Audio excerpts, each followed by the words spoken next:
But we're here. Yeah. Hello, everyone.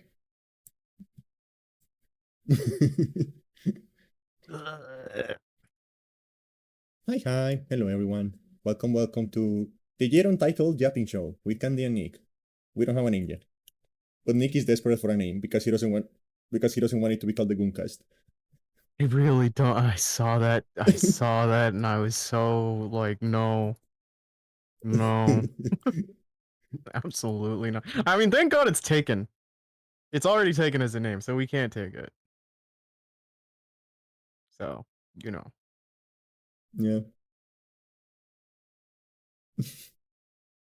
Peggy's the Gooncast. Peggy's. Can't, sorry. Copyright. Yeah. Out of our hands, I smile. He is lucky. Copyright saves the day this time. Ooh. Copyright saves the day this time. Any other day, I'd complain about copyright laws, but today, I'm like, nah. As you can see, I'm still coughing. That's Yeah, probably it's my been 2 lighter. weeks. Yeah. 2 weeks or 3? I don't know how long you've been coughing. I don't know. Long enough. Long enough that I'm used to it. Okay, all right. So so I guess we'll just do the structure of our weeks. You go first, as per usual, as per norm. Oh, Jesus Christ. Speaking of, probably like the noise cancellation, like, prevented you from hearing that. But like, I I heard the think, dog. like, based on the noise I just heard, I think one of the people in like my building just sneezed so hard he fell. Oh, it sounded like a dog. No, that was someone sneezing. Oh, that's funny. But the thing is like like it was that sound, and then I heard like a. So I think like maybe they were like sitting down and the fucking chair like fell backwards from these knees because of the force, which has happened to me. Like that has happened to me. Like that is like a thing that happens.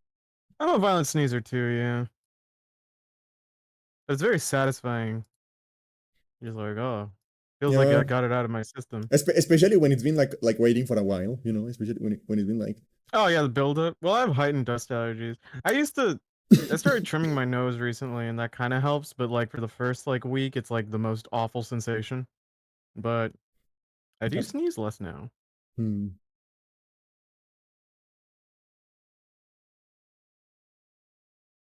Yeah, no, because then we'd get confused with the other one. Too bad. So sad. Oh no, I put it in the trash Like it was and then so light it funny. on fire.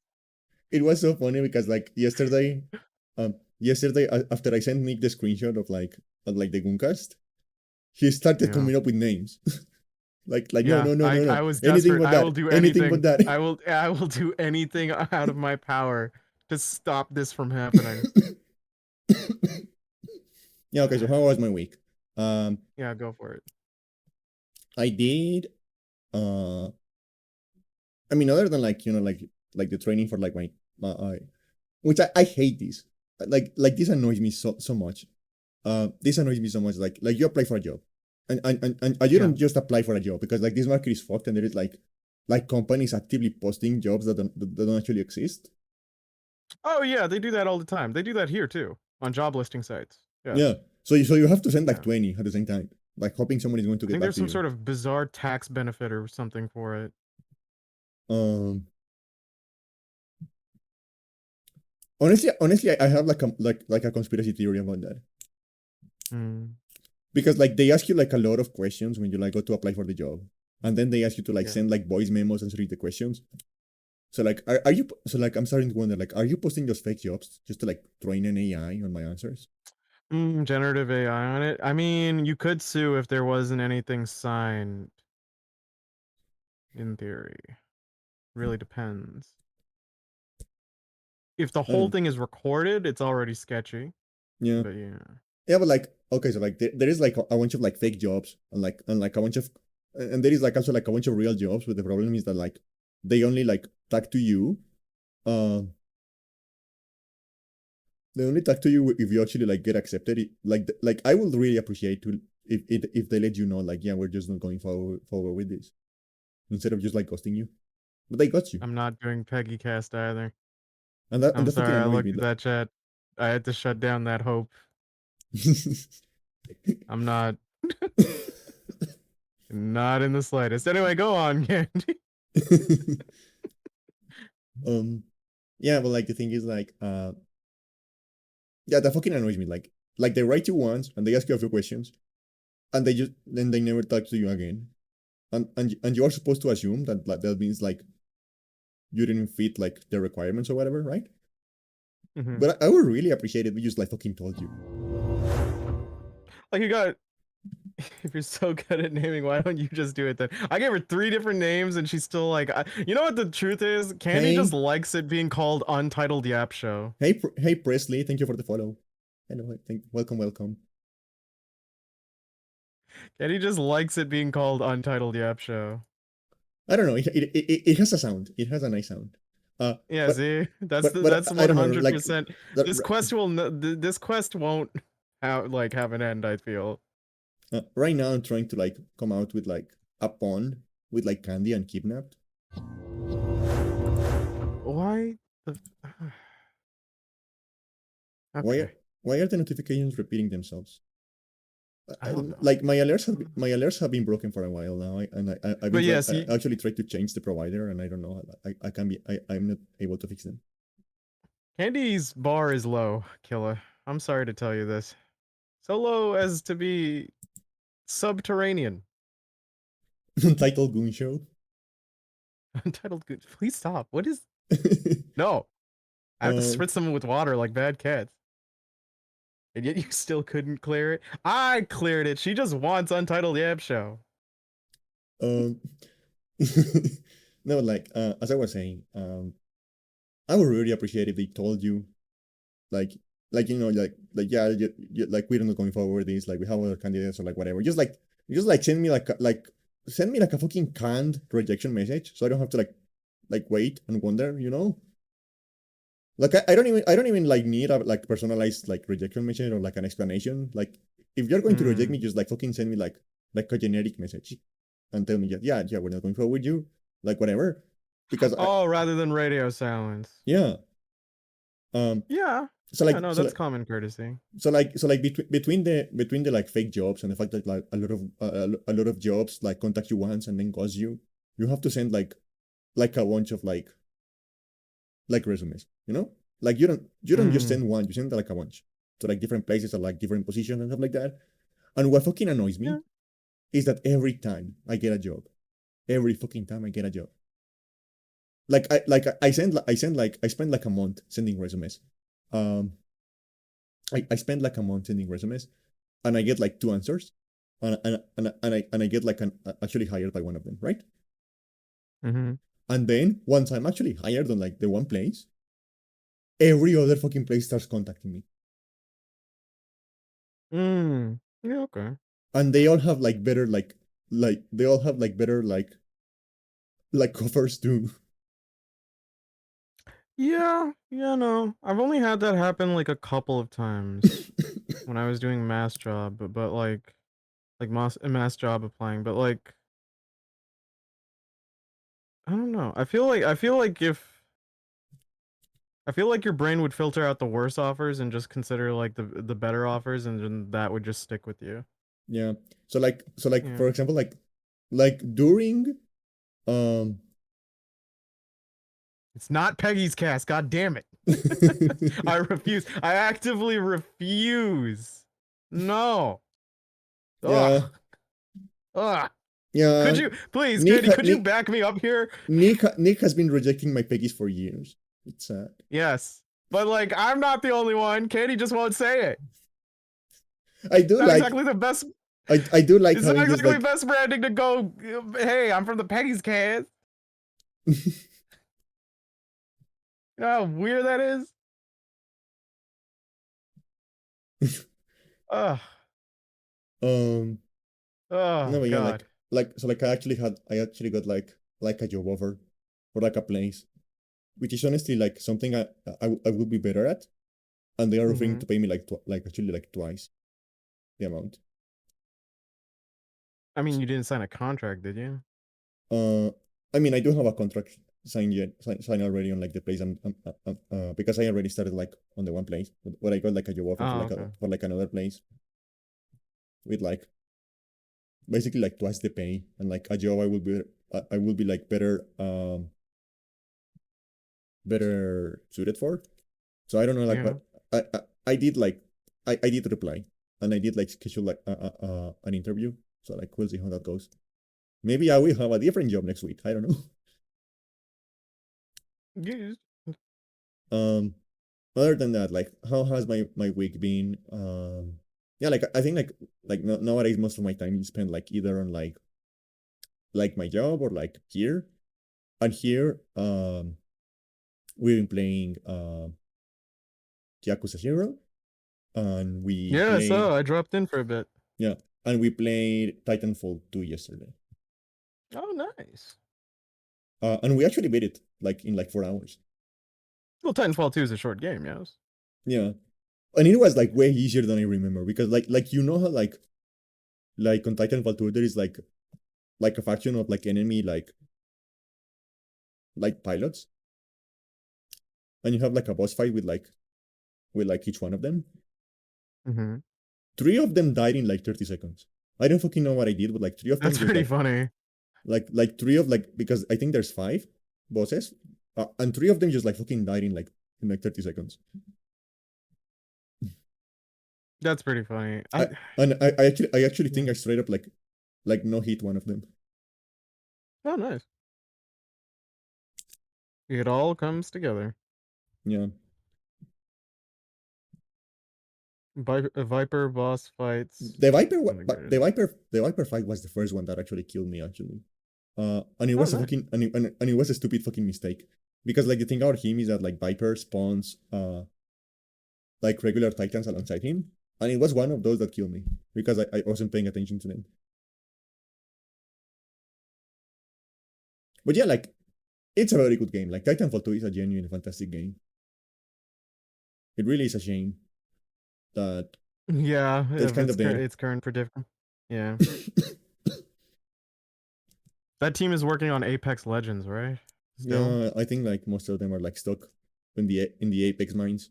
And I don't know, like, do people even play that game anymore? I haven't heard like Yeah, it's a weird thing. Out of all the live service, like, um, what's it called? Battle I'm Royale. forgetting the genre. Yes, battle royale. Out of all the entire like the battle royale, it's the one that's least talked about that I Yeah, can like remember.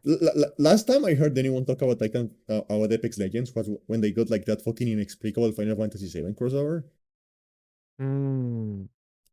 and I think that was like Well, over a year ago.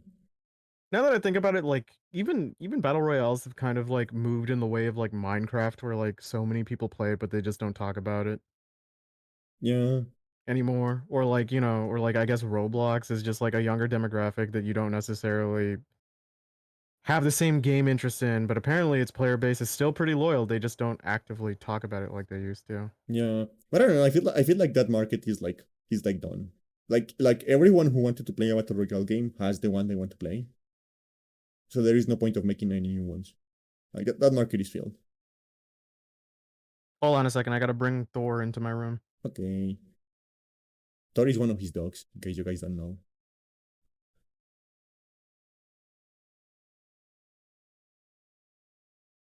But yeah, hi priest, welcome, welcome. I saw you followed earlier, so thank you for that, and welcome. I hope you enjoy your time here. I am still very bad at like the introductions and stuff like that. I definitely think I need to like come up with scripts and like practice the scripts. Everyone congratulate Thor. Thor is Thor I have to leave him in a separate room from Blitz when it's their meal time, otherwise Blitz will eat both bowls cuz Blitz is chunky. Don't give me that look, Blitz. You know what you are. And yeah, Thor just has like way less of an appetite, but he actually finished his food, so everyone congratulate him. What a good boy. Good boy, Thor. Could he potentially be depressed, or has he been like always like that? Um oh man, it's a long story. I'll go to it on my week. Oh, Priestley is following me on Twitch now. Thank you. Just got that notification on my phone. Yay! Thank you for that. Thank you for that, priest. Um, I'll get to it on my week. You continue on yours. Uh, but yeah, like as far as Yakuza goes, we are like halfway through like because like Yakuza Zero is like the opposite of Titanfall. Because I was expecting Titanfall 2 to be uh maybe like 6.5 hours, and it was 4. So it was like way shorter than I expected. Yakuza Zero, Mm, like maybe it's because I'm like doing a lot of like side content, but it's like way longer than I it's long. remembered. It's one of the longest in the entire franchise. Like we are like halfway through like Majima's first chapter. If I remember right, it's like Yakuza 0, 5, Lost Judgment. Those are 7 and 8 that are like the heaviest hitters in terms of like the amount of hours you have to clear. I remember Maybe 4 Ishin was really too. short. I think 4 4 took me is like extremely short, yes. like Yes, I it think like is. I cleared like 4 in like a week. It's because 4 is like on a refined engine of like 3's, but like it's not difficult at all because you start to realize how I really don't like Yakuza 3, but Yakuza 3's boss fights or fights in general only last longer because the way that engine kind of makes AI block more. And it's Mm-hmm. not even a challenge. It just makes the fight just slug on. And also your heat doesn't generate that fast. Yeah. So you're just kind of stuck there kind of like mowing at it, and it's not really engaging or challenging. You're just kind of bored. And then Yakuza 4 kind of lets you have that, and then you realize how easy everything kind of is until I guess the most difficulty people would have is in the final boss fight with I won't spoil, I suppose, but essentially you have a final boss fight with a character with a gun. Mm-hmm. And that's only Guns are difficult horrible in because Yakuza because they stun yeah, lock you. that's yeah, exactly. And that's the entire thing. And to be fair, it's is it worse than Yakuza 1's second final boss fight? It might be. But yeah, Oh, it's I around I those letters, hated yeah. that fucking because Yeah, it's really bad. like the second boss fight on Yakuza 1 is like the perfect Kiwami, example. Like yeah. is the perfect example of like some lame ass motherfucker who just spawns a bunch of annoying enemies around him. Hmm. And that's what 4 does too. Yeah. Yeah. But like I feel like the Yakuza 1 is worse because like all of those motherfuckers have machine guns. They do. It's like when you get to the final boss fight, all it does is like burn time, and the staggers are very annoying. So yeah, but like yeah, no, Yakuza 0 is up there in terms of the longest. If it's not the longest, it might be like third by now or something.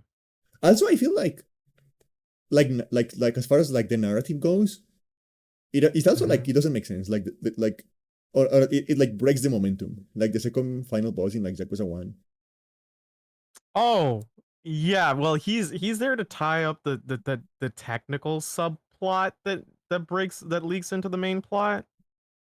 Yeah. But And like he's because he's kind of like out of nowhere, and he's kind of like quote unquote hyped up, but he's still not interesting, and he's a loser. yeah, like the way like the story goes, especially with the like new cutscenes they added on like Kiwami.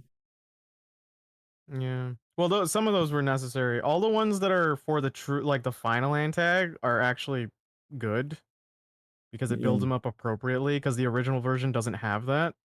Yeah. But like But it really yeah. feels like you get to that thing.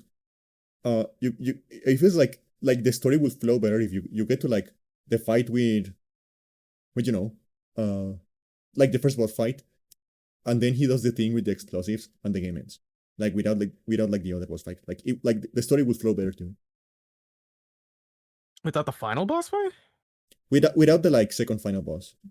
Oh yeah, yeah. No, it probably would. Like you only do the first one, Probably. you only do the first one, and then the big like sacrifice He's kind happens. of yeah, he's kind of a very late established Chekhov's gun, and it's all stupid because he has to be the reason why we get the final boss out of the way by a Yeah. technicality, and he also has to tie up this stupid loose end. But he's not built in any sort of interesting way, and he, if anything, like you said with Flo, it's not even that. He kind of like just makes the entire story seem stupid. The decisions of other characters with his existence just seems really dumb. Yeah, he's like I'll get into a spoiler cast with you at one point when you go through Kiwami, just because like for those of you who are watching, Yakuza might very well be my favorite video game franchise. Only other ones might be like Guilty Gear or like Devil May Cry. Um, I will always encourage people to play them. So I usually don't spoil because I know some people are very up on that, you know? So yeah. yeah. And especially nowadays, I feel like we have to like, especially with like Yakuza 1 and Yakuza 0, because like they are on Switch now, so there's probably going to be like a brand new audience Yeah. for like those two Yeah, games. I'm glad the director's cut is going to be a thing. It's not enough for me to go back and replay that Yeah, I'm not game. Hell no. and I'm not I doing am that. replaying it. I am replaying it, but I'm not going to fucking buy it again. Yeah, no. It's just like because some people were like, but there are going to be extra cutscenes. They're like, I'll just watch them on YouTube. I already platinumed the game. I gave everything I could. I can't do this all again. Yeah. I guess that like that is the problem with like long games. Well, not really a problem. Yeah. Just like it isn't a problem if you get your money's worth like the first time. Oh Uh, yeah. but like Yeah, the thing because about it's like long definitely like games, the that. thing about like long games is like they're really sometimes like just games that you finish once and then you never touch again. Well, it also goes on the way you play, right? So like if you are completionist, your incentive just goes really down. Like I've never once had it in me to replay a Pokemon game I mean, I have because never had you it in me to finish a Pokemon game.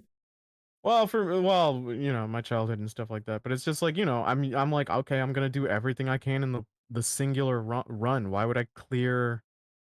Like let's assume even if I transferred my Pokemon over to like some new game and then there's nothing left for me in that version. Like I don't have even a passing interest to replay it. I know some people who change it up, like Nuzlocke and speedruns are the way to kind of keep that replayability there, but it's never really interested Oh, me. speaking of that, speaking of speedrunning, that's actually the Hmm. reason. That's actually the reason I was playing Titanfall 2. Uh, Oh yeah, I saw the thing because yeah, I went to speedrun. I went to like try speedrunning the game at some point, but I decided to like use like a normal playthrough first to like refresh my memory. But I do want yeah, to that's like fair. I went to like next week to like start practicing.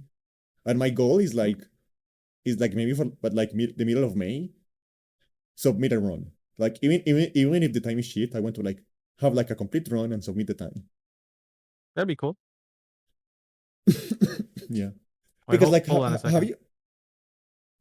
I'm gonna do something real quick. Okay, Just you know what I just noticed? Like uh on like the chat, I don't like having these two emotes together. Like these two emotes, like I don't like the way they look together. all right, that fixed it. I don't like the way those two emotes look together.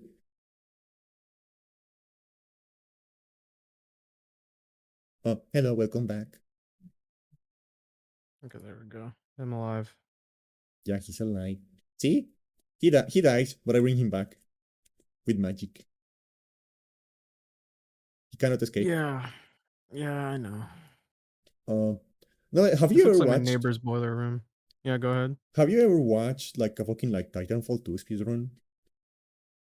No, no, I haven't. I'm not too. I haven't played either of the Titanfall games. I've just heard really good reception on them. Yeah, but the thing about the reason you don't hear about Titanfall 1 is because it doesn't have a single player mode. Mm. And the thing people really like about like I mean I know there's a lot of people who like the multiplayer on Titanfall 2, but like the thing people really like about Titanfall 1, Titanfall 2, I mean, is the single player campaign because it's really fucking good. Yeah, I've heard like people like Wooly like just talk about both and just like the different things. And that's the interesting thing about Wooly is like he isn't too big on shooters. So it's very interesting to just see that Titanfall is the one that nabbed him.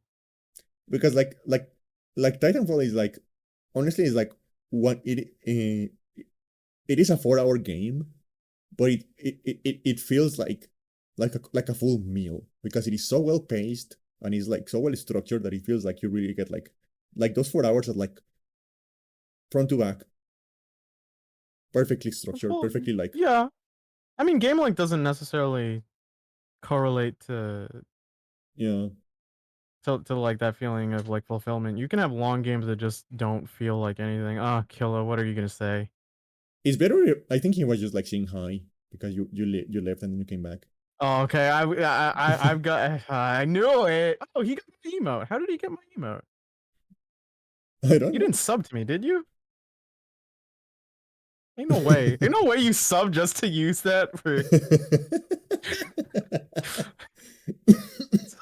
That's me being more concerned about the financial, like me being like, I feel like I'm obligated to refund. All right, well, okay. Thank you for the sub if you did it. The Gunion has its ways. Thank you, I really do appreciate it. I gotta respect that. Oh, killer! I Yeah, gotta respect the that is level that you're commitment. willing to commit to the bit. That is Yeah, commitment. yeah, that's a begrudging respect. I'm like, oh god. Just call it Peggy's Cast and we'll call it even. Fuck no. You could buy 10 subs. I ain't doing Like, that. Anyway. oh, Jesus Christ. I I'm in cannot court with laugh. Killa. He's like, this is extortion. And I'm like, oh damn. Um, too good. Yeah, no, like, but like, yeah, I'm glad you enjoyed like Titanfall too, and just speedrunning it. I really do hope you get the clear time. I think the only game I ever got close to speedrunning was the 2014 version of Strider, because they very much made it sort of that way to do it. I accidentally speedrun, and I do mean like fully accidentally. I speedrun like the first Mass Effect I still have to because I got really bored. get through that Because first game. I found the story interesting, but I got really fucking bored of the gameplay. Yeah, it's not. It's not a. That game is built on its narrative. It's like So I from finished what the I've game seen, in like the like car 4 hours. sections and whatever. Like yeah. I finished the game in like 4 hours, which hmm is actually like it's actually like really good time for like a glitchless run of the game. Well, because I didn't record it, like I cannot submit it to like or like to like anywhere. Yeah, no, it happens. I mean, would you be able to like submit like the save data itself? I don't know. I don't know if they'd be able to confirm like if it wasn't tampered with or something like that. But Like it varies like on like a per category basis, but like most runs like straight up just require like a full an unedited actual YouTube video. recording. Yeah. And that's actually what I'm thinking. Um. Uh, because I've been thinking about like maybe like multi-streaming a little bit, and I think like maybe hmm. the Titanfall thing would be like a good time to like do that, because if I do, I have like the VOD like immediately, Oh yeah. so I can submit that. Um. Oh right. You cut yourself off. At what point did you end on the Yakuza stream? Like Oh yeah, like on Yakuza we are like halfway through like the Majima? Majima first chapter, like just like Yeah, we yeah. are really just like actually like getting started. Like we just went to like the That's Odyssey chapter and like stole 4, one of the right? girls. Is that chapter 4? I think it's three. I don't know. Okay, because that game has 17 chapters, yeah. But the thing is, like, they get longer too. Like the first Yeah, like they do. the first couple of chapters for like every character are just really like tutorial and introduction. Mm-hmm. So they get longer too. Um, Yeah. but yeah, that was pretty much my week. So it's your turn. How Okay. about your week? It's my turn. I actually started playing some games again. Hooray. So I played with some friends what was it called? Duck Detective. A very short 2 to 3 hour cozy game. Because its sequel was coming out this year, and Prude had gifted me it, so I was like, okay, yeah, I'll try it out. Very cute. Writing's pretty cute. I have heard about it. Very yeah. Fully voice acted, so thank God. I didn't want to spend my day voicing a character. Voices are really well done. I can't recall if it's Gianni who is uh who is the voice of Duck Detective, but It probably fucking is. it's probably is knowing him, but yeah, it's pretty humorous. I will say when you were talking about like a I short actually, you know game, that, you know what I just like, you know that like what you know like that that like black lady that like gets like face cam for like every fucking game. black lady who gets face scanned for every game. What are you talking about? Let me see if I can find one of those games. Like, uh,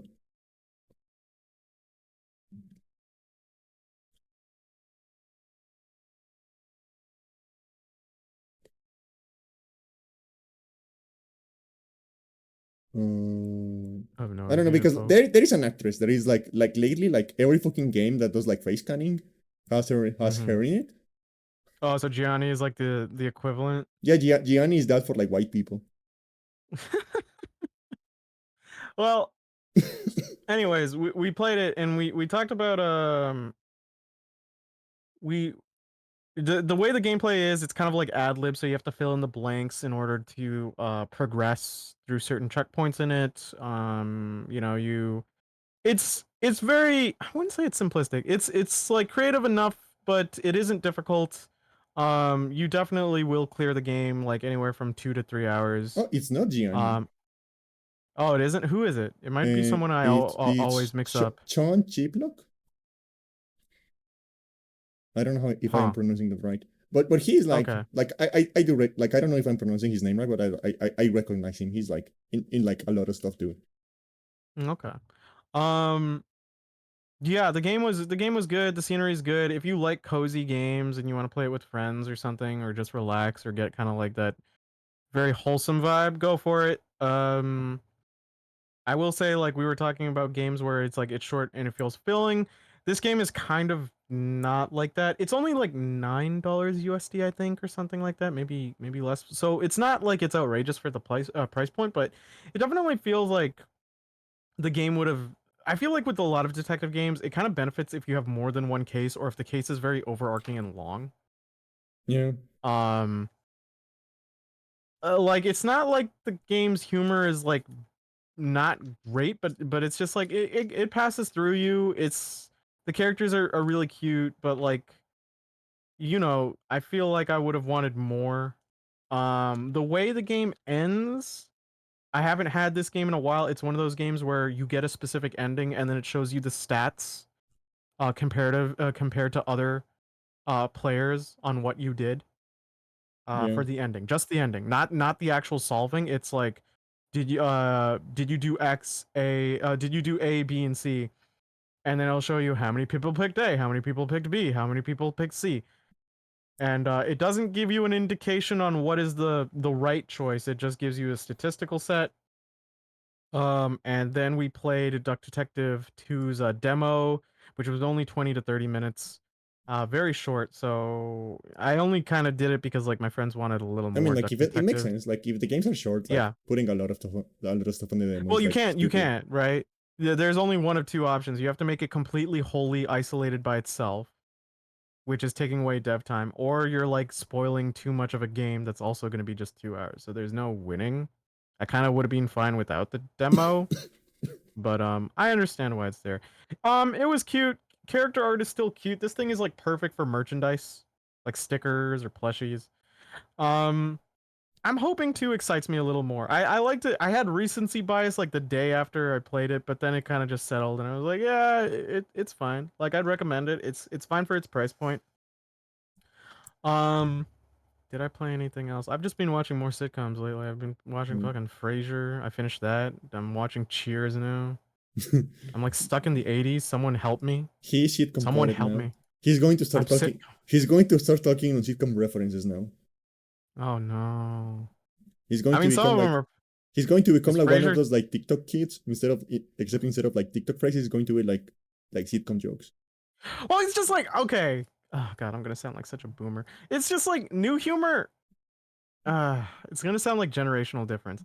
I want this to like be apparent. There's new humor, pretty good. There can be some strong skits. They're supposed to be palatable and in short form. But sometimes I like a long or like a medium constructed scenario that's actually very well built upon, right? Like Mm-hmm. do I feel unreasonable for that? Like I like skit humor and stuff like that too. And sitcoms very much fulfill that. By the way, is Frasier still good? Frasier is good from seasons 1 to 7. Seasons 8 Jesus to fucking Christ! 11. How much Frasier have you watched?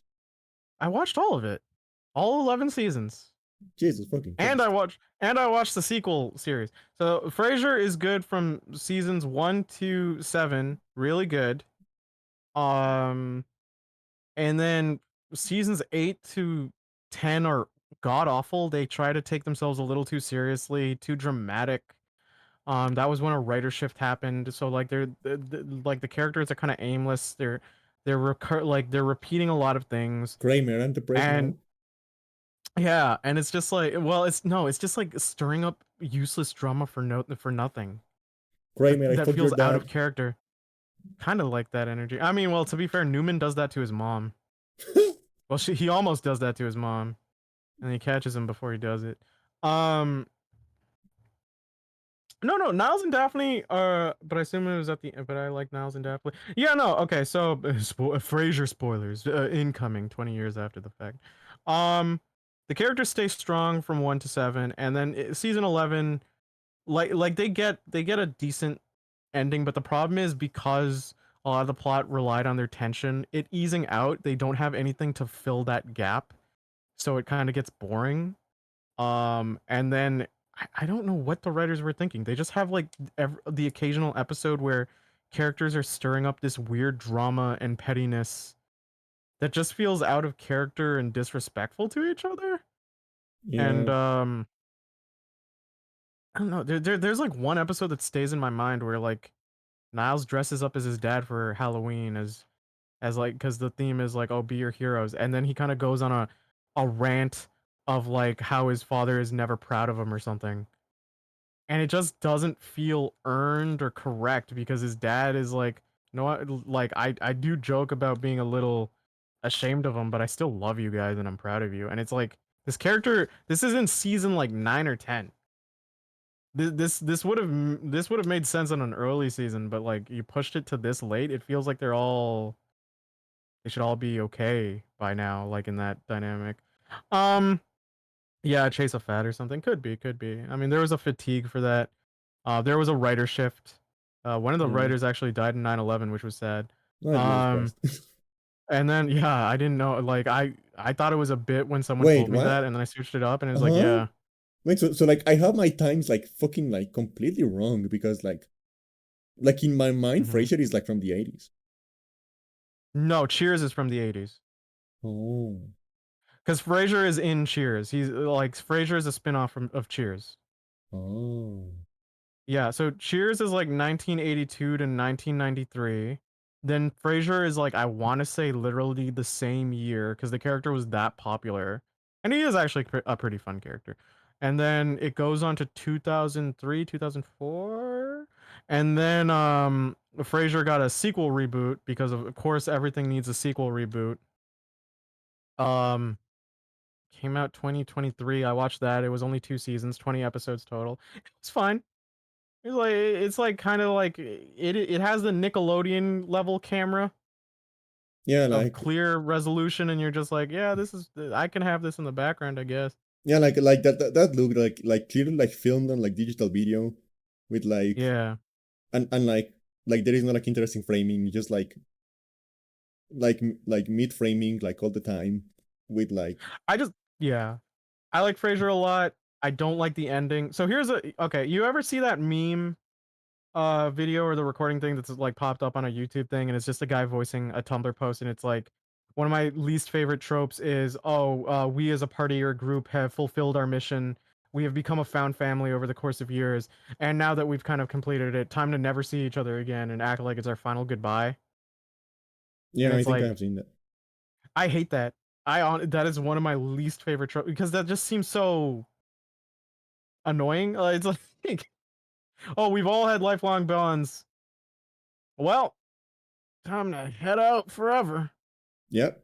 Bye bye. And Frasier does that in a very annoying way. Um, and it's for a motivation that seems so whimsical and flippant.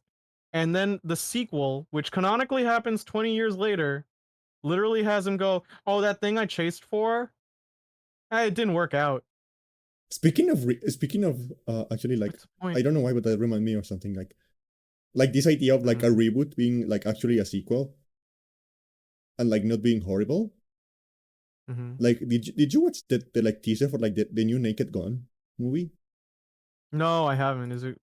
Did you watch it? Yeah. Like the trailer? Oh, okay. And the thing is like it's actually not a reboot, it's like a sequel. Like Oh, that's good. canonically the new guy is like the son of like the old protagonist. Yeah, they use the word reboot loosely even in like TV now though, because like the Frasier reboot isn't a reboot; it's also a sequel, Uh, which and, makes no sense. and it's really funny because like it looked okay, like most of the trailer. Hmm. Like most of the trailer looked okay, but then at the end they do a joke that is like, oh, okay, so like maybe they do know what they're doing Oh, that's good. because like the way they are like setting it up, it looks like every character in this movie is like like a descendant or a pupil or something like that of like one of the like original characters. Hmm. And at the end of the trailer, there is a scene where like everyone is like standing like sitting looking at like the picture of like the original character. Like all of the new characters are like looking at the old characters. So like for example, the new protagonist is looking at like the picture of like the old protagonist who is like his dad, and he's like, I hope you're proud of me, dad. Stuff like that, you know? Uh Yeah, yeah. and then they cut to the guy who is like the like replacement for the character that was played by OJ Simpson. Oh God. And they cut to that guy, and he just looks at the camera and goes, nah. Yeah, yeah. No, that's valid. That's pretty funny. And it's like, oh, okay, so there is like actually a Yeah, yeah. probability of this being funny. That's good. That's pretty funny. Um, yeah, I guess it's just like I know sitcoms get like so much flack, but like they do have some well-constructed skits and it's just like they're just so easy to consume as background. It's kind of like Yeah. having a podcast series. But I kind And of so feel like having that so was the much point. content. I kind Yeah. of feel like that was the So, point. Like yeah. around here we call that kind of like TV. We Mhm. call it like ironing TV because it's the Yeah, kind of yeah, yeah. is the kind of TV you put in the background when you're like ironing your clothes.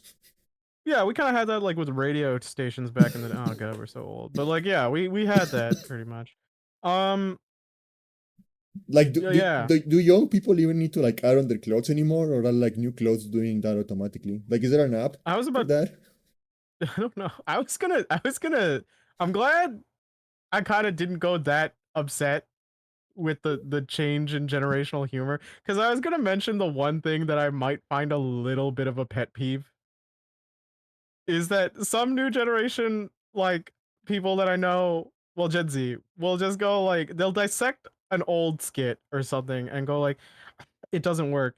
And then they'll look at a video and they'll go like he said Blorbus. And that's the entire and I'm just sitting there I'm like I'm going to lose my mind. Blurpus. Blorbus my guy. And I'm just sitting there I'm like rubbing my temples. I'm just like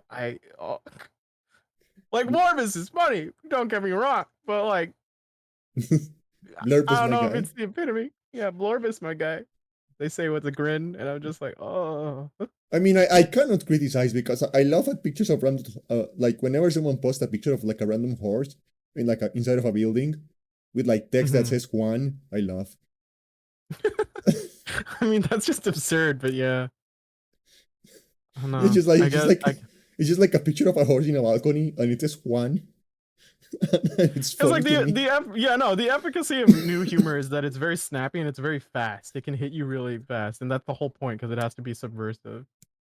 But like sometimes I do get a little frustrated when I'm just like, as like, why do you watch like sitcoms, bro? I was like, they can still be good. They have like sometimes a joke can have build up, yes. Mhm. Um, was that it? Also, I just find Frasier such a fascinating case study because he's a character that's existed in fiction that has been ongoing for like 20 years. Technically 40 if Nick, you want to count his okay, so offspring. yeah, like that Yeah. was I going to say. Like I was going to say, I'm very sorry, but the 80s was not 20 years ago. No, no, no, because I'm saying because I know Candy, I can do math, but the thing is like um he was only active from 1980 to the 2000s, and then he had a 20-year gap, and then he only had 2 years for the current season of the Mm. reboot. No, So like he's only been on air 22. If you wanted to go the full, like yes, he's been on for 40 years, but it's like it doesn't count if he's not being seen the entire time. uh, like Yeah. don't you have those kind of things that just like like logically you know that the time is moving, but like Yes. in your brain, like it's always like the same amount Oh of years yeah. ago. Yeah, no. That's just we. I mean, humans just don't conceptualize time the same over over the course of our life. Like I still, if you still tell me like early 2000s was 20 years ago, my brain would go like that doesn't sound correct. Yeah, like that actually happens a lot with my sister. Actually, like Yeah. to me, it happens a lot with my sister because like she turned 20 this year, right? Mm-hmm. And like in her birthday, like they bring out the cake and it says 20, and I look at her and I go, "Aren't you 14?" Yeah, I know it happens. Your brain just can't conceptualize after a certain Like, point. aren't Like you 14? yeah. No, we've had this talk over and over again where you and I will like get like some. I used to work um as like a essentially like a teacher pretty much for a cram school. And I remember the thing that still bothers me to this day is, and mind you, this was like 4 years ago. They said like no 4 5 years ago. This was when they said like, oh, the Nintendo DS is a retro console, And and it I was is. just like, oh, it's like oh god. The Nintendo DS is older now than the NES was when the Uh, Nintendo DS came out. I mean what the DS came out 2008, 2006, 5, 2005. 20 years ago. So it's 20 years old. Yeah, the DS is as old as your sister. That's Yeah. wild. Okay, so it is 14 years old. But like, yeah, no, time just flies, and it's a thing I hate forever, and I want it to stop. Yeah.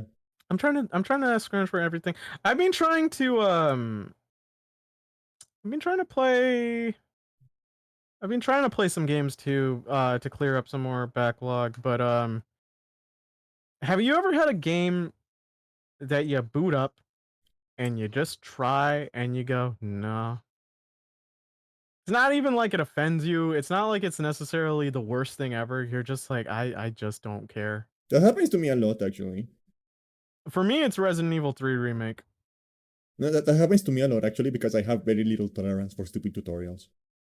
I don't even think RE3 has a stupid tutorial. I just think I don't care that much. It doesn't feel as But I feel like I'm the not the going the to s- beat any more games this year. the start just never feels that enticing to me. I feel like I'm not going to beat any more games this year, Nick. You know why? Why? Unfortunately, I only play Marvel Rivals now. Yeah, because Emma Frost came out. Yeah. It's Yeah, I know that. like you saw that, right? Like Jesus fucking Christ. Oh well, yeah. I mean, it's a Marvel Rivals character. They're It's gonna fucking White Chun-Li is what she is. they're targeting when they make when they make Rivals characters, they specifically create a design that will activate your brain to go maximum down bad. Yeah. Like she is Yeah. White Chun-Li. Like that is what she is. She is White Chun-Li. Yeah. Honestly, to be fair, the way they used the blonde hair color, I thought she was a skin for Susan for a second, but then I was like, oh no, because of the Yeah. ice motif, and I was like, yeah. Yeah. But like the funny thing is like they made her extra thick because she's the first like female tank, so they make her extra thick. Yeah, damn straight you should. Who's gonna complain? Not me. I mean, technically, she's not the first female tank. Technically, like Penny Parker in the game, but like she's a robot. She's got a mecha. Yeah, she like in real Yeah, it doesn't really. in real practical terms, you are playing as a robot with like a Well, girl's yeah, voice. it's like I suppose. Well, I suppose it's how you would classify like Diva from Overwatch if she was a tank or if she's just like a. You would. I would probably just call her hybrid before I would call her a tank. But like the thing about like is like Diva can get out of the mech. Like I don't think Penny can get out of the mech in the game. Oh, she can't. That's interesting. I think you are just the robot the entire time. I thought they would just one to one map it. That would have been funnier. But okay.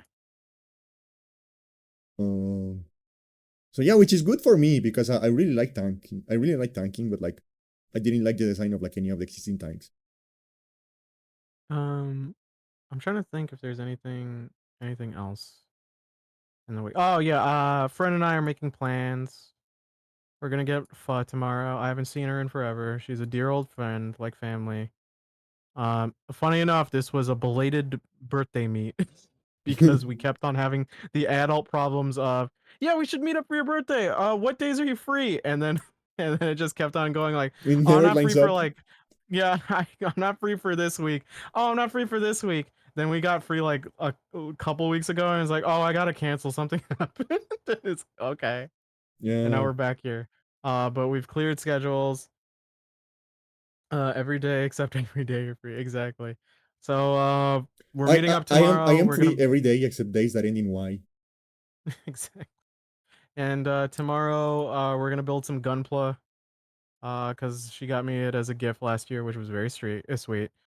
And yeah, we'll see how that goes. After that, I'm gonna try for the life of me to finish RE3. I just need it off my backlog. I feel like I like a Resident Evil game. I should give it its fair shot again. It's just Nemesis is so. How did they make Nemesis not intimidate me in the slightest? I just don't. Because they like made him the problem with Nemesis in like the remake is that he's way too scripted. Yeah. Well, no, doesn't he have a random encounter rate though at the start? Because at the opening area, he'll just pop out on occasion. Yeah, but like it's not often enough, and it is like on designated I, areas and stuff. well, I think the And other it's just not problem is fun. just he's kind of just easy to deal with. Yeah. You got your evade dodge. You have like a set like the things that you can do to pretty much incapacitate him and screw him over, and then he kind of just like quote unquote dies, and then arcade pops out a bunch of ammo, which is funny. Um, it's just like a tonal dissonance to what he is. I don't know. I gotta usually when it comes to games that I feel like I should finish and I don't necessarily have the quote unquote strength to do it on my own as I hop into a VC with people and they'll be essentially like the co-host for that evening. I don't always stream it depending on the circumstance, and if I record it, I don't usually stream it because when I stream and record at the same time, the VOD that I personally record gets all crunchy looking. Yeah. If only someone made an instructional video about that. You know what the funny thing is? Oh, okay, you want to talk about my week on that? The vid. People watched the shorts from the vid. It one broke like 1K, and then engagement just kind of stopped. And you know what the funny thing is? My friend mentioned this before I uploaded the video. Was like, you should add in the blurb of you should like, comment, and subscribe. And I thought about it for a second, and I was like, I feel like whenever that happens, people are pushy. And then I uploaded it, and then I saw the engagement, and then I went, "Oh, people just actually forget either that or they actually really hate my video." But like, oh god. So I guess notes for the next video. Yeah. Yeah, Yeah, you do need the little reminder actually. Like I you have seen do the actually need numbers. the reminder. You do need the little Like, reminder. you like ProZD made this joke where he's like he makes that kind of hypothetical straw man where the person seems like an idiot because like they're like, but what do I do to support them? And it's just like, remember to like, comment, and subscribe. And he's like, oh no, I know. He's like, no, people are kind of like that, just innately. They just forget. We just forget. Yeah. Yeah. Especially So because like you gotta remember that a lot of people like watch if only she didn't steal all my views on stream. When I actually have to know, I think Candy Skit comes out Monday as a short, so I can link her that. um And then yeah, yeah, but like something you have to remember is that like most people nowadays are going to watching YouTube on like their phones. yeah. And the thing about like when you and the thing about like that is like when you go to in like into full screen, like all of the like interaction buttons like are hidden. Mm-hmm. And if you're Yeah, not that's looking true. at the button, like you are not thinking about doing the thing. Exactly. So like people are going to forget. You need to remind them. Like yeah. Like remember those buttons exist. They do. They do. I like. I know. It just helps me gauge interest and if I should continue. Is all I'm saying. But yes. I say that. However, I still am struggling to figure out what on God's green earth the next one will be. I know I'll probably have skits again. I'll probably add in Candy again. She'll probably be causing havoc in the world I've created. We'll figure it out. They fired me from the fire department, so it's fine. It's safe now. Yeah, no, that's canonically what happens to you afterward. Would you like to know the blurb essentially? Because I don't necessarily need the exposition. After the fire and we all evacuate the building, the firefighters are completely suspicious of the fact that not only has Candy's house burned, suspiciously aligned with an insurance agent's policy that she opened up, but also she was involved in a fire of a public building. And also, I like the conversation that she has with my character. It makes it sound like it's my fault, and I'm like, you can't pin this on me. What? You're that the one remind who's that reminds me of the yeah, time I got arrested for I got arrested for starting fires inside of the dumpsters at my school. yeah. The conversation is essentially like, now everybody thinks I did it, and he's like, you did, yeah, but I made an entire thing to make sure that they didn't, and you ruined. Like, yeah, um, and we'll figure it out. I do like that I get to have friends in the video. I might actually have most of them voice themselves, which will be fun, like Dura and all of them if they're willing, and it'll be a fun time. Dura is one of the people that can make me wheeze laughing. Yeah, because But that's all. he has Yeah, he has incredible yeah. delivery. He has incredible delivery. Yesterday you weren't there for a call. All right, I completely forgot this part of the week. Thank you for reminding me, Candy. It'll be a slight tangent. So Dura and I were in call For those who don't because know, by the way, Dura is a mutual friend we have. yeah, yeah. And Dura's like one of the ones I talk to the most. He's born the same year as me. We have a lot of intersecting interests, so usually he'll recommend games to me. And so what he did was and usually I enjoy them. What he did was he gifted me Outer Wilds. And that's a thing that people can usually do to get me to play a game is if I have heard about it and can like respect it on a level and you gift it to me, I'll give it a fair shot. I've had friends who've gifted me hentai versus furries, and then I went, lol, no. And I waited until the timer went out for them to not get the refund, and then I denied the gift, and they're like, dude, now it's on my credit card statement. And I'm like, yes, that's your punishment. Now it's on you. It's on you. That's on you. That's on you. I don't have to accept it. I don't have to accept the gift. So, You are a meanie. you're mean. You're the one who bought me hentai versus furry. Grinning ear to ear, going not Candy, but a hypothetical, like not hypothetical friend, an Yeah, actual friend for this. but I think the only Yeah, reason I do that is because I'm fucking broke. yeah, I think yeah, yeah. Funny enough, the friend who did that actually, did can I appear in gift the you first games? video.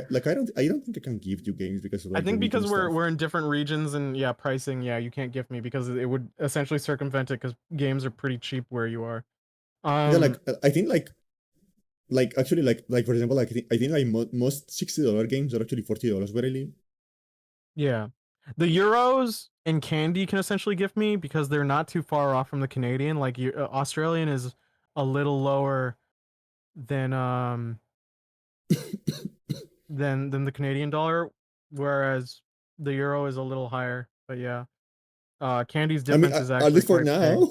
Jesus fucking Christ. Yeah, yeah, at least for now. I mean, the tariffs have been screwing over America more, and we've actually been benefiting from it. But uh, anyway, so Dura, Dura got Dura got me Outer Wilds. Um, so you know what I'll do? I'll tell the part about the delivery thing first and then I'll talk about like my tangent of Outer Wilds. So the rapport that Dur and I have is like we will have like bickering. He'll be the blunt one. I'll be like the eccentric angry one. And sometimes I get a snide comment in. I forgot to mute my phone. And then I remember I insulted him. And his girlfriend is in the call too, and she's giggling as I say it. And then Candy knows this. When Dura likes to pretend that he's the victim, he does this tone and voice. He's like, "I just came here to have a good time, and all that's happening to me is that I am being made fun of." Like he speaks like that, and he delivers it so flat, but somehow you can feel the hurt, and it makes me actually wheeze laughing to the point that I am suffocating. Like, but he doesn't stop while I'm wheezing. He just keeps going. He did that. It was really funny. Which is why I would love him to do some of that delivery. But yeah, he gifted me Outer Wilds because he's really into puzzle games, and he's he really likes that type of stuff. So I was like, all right, I'll give it a fair shot. The funny thing is, he's like one of the only people I know who talks about liking Outer Wilds more than Outer Worlds.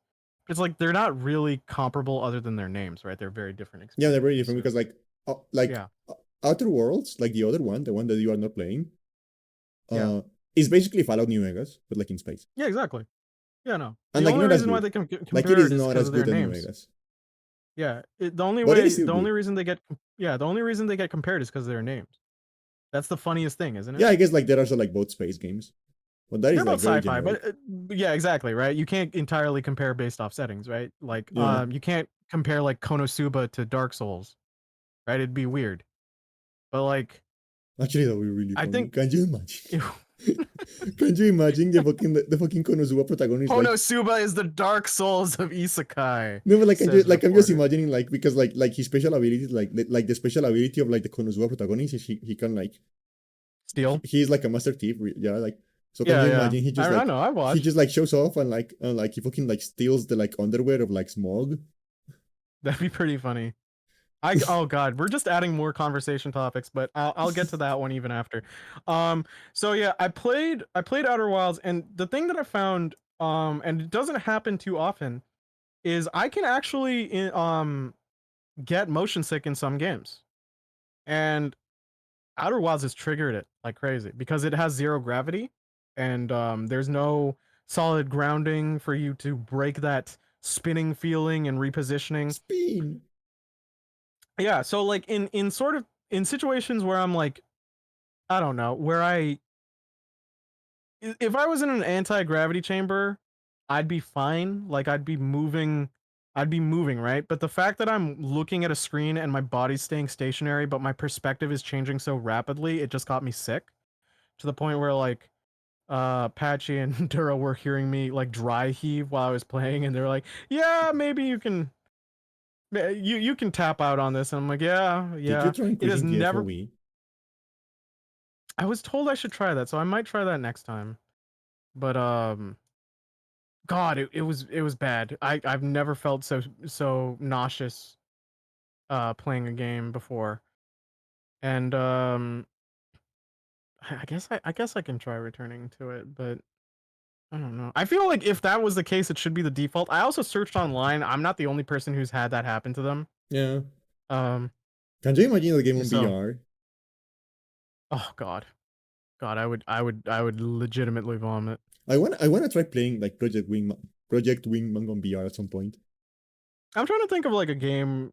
If anyone has like a game that's given them headaches before, because I used to have that during the PS3 generation, funnily enough, and that's only because they'd reuse assets in this way where the architecture would like render it like the textures, and a lot of environments would look too similar. So you'd go into weird backtracking scenarios, and then I just get headaches from that. But this was a whole different beast. I was just like, oh my god, I need to vomit. Mm.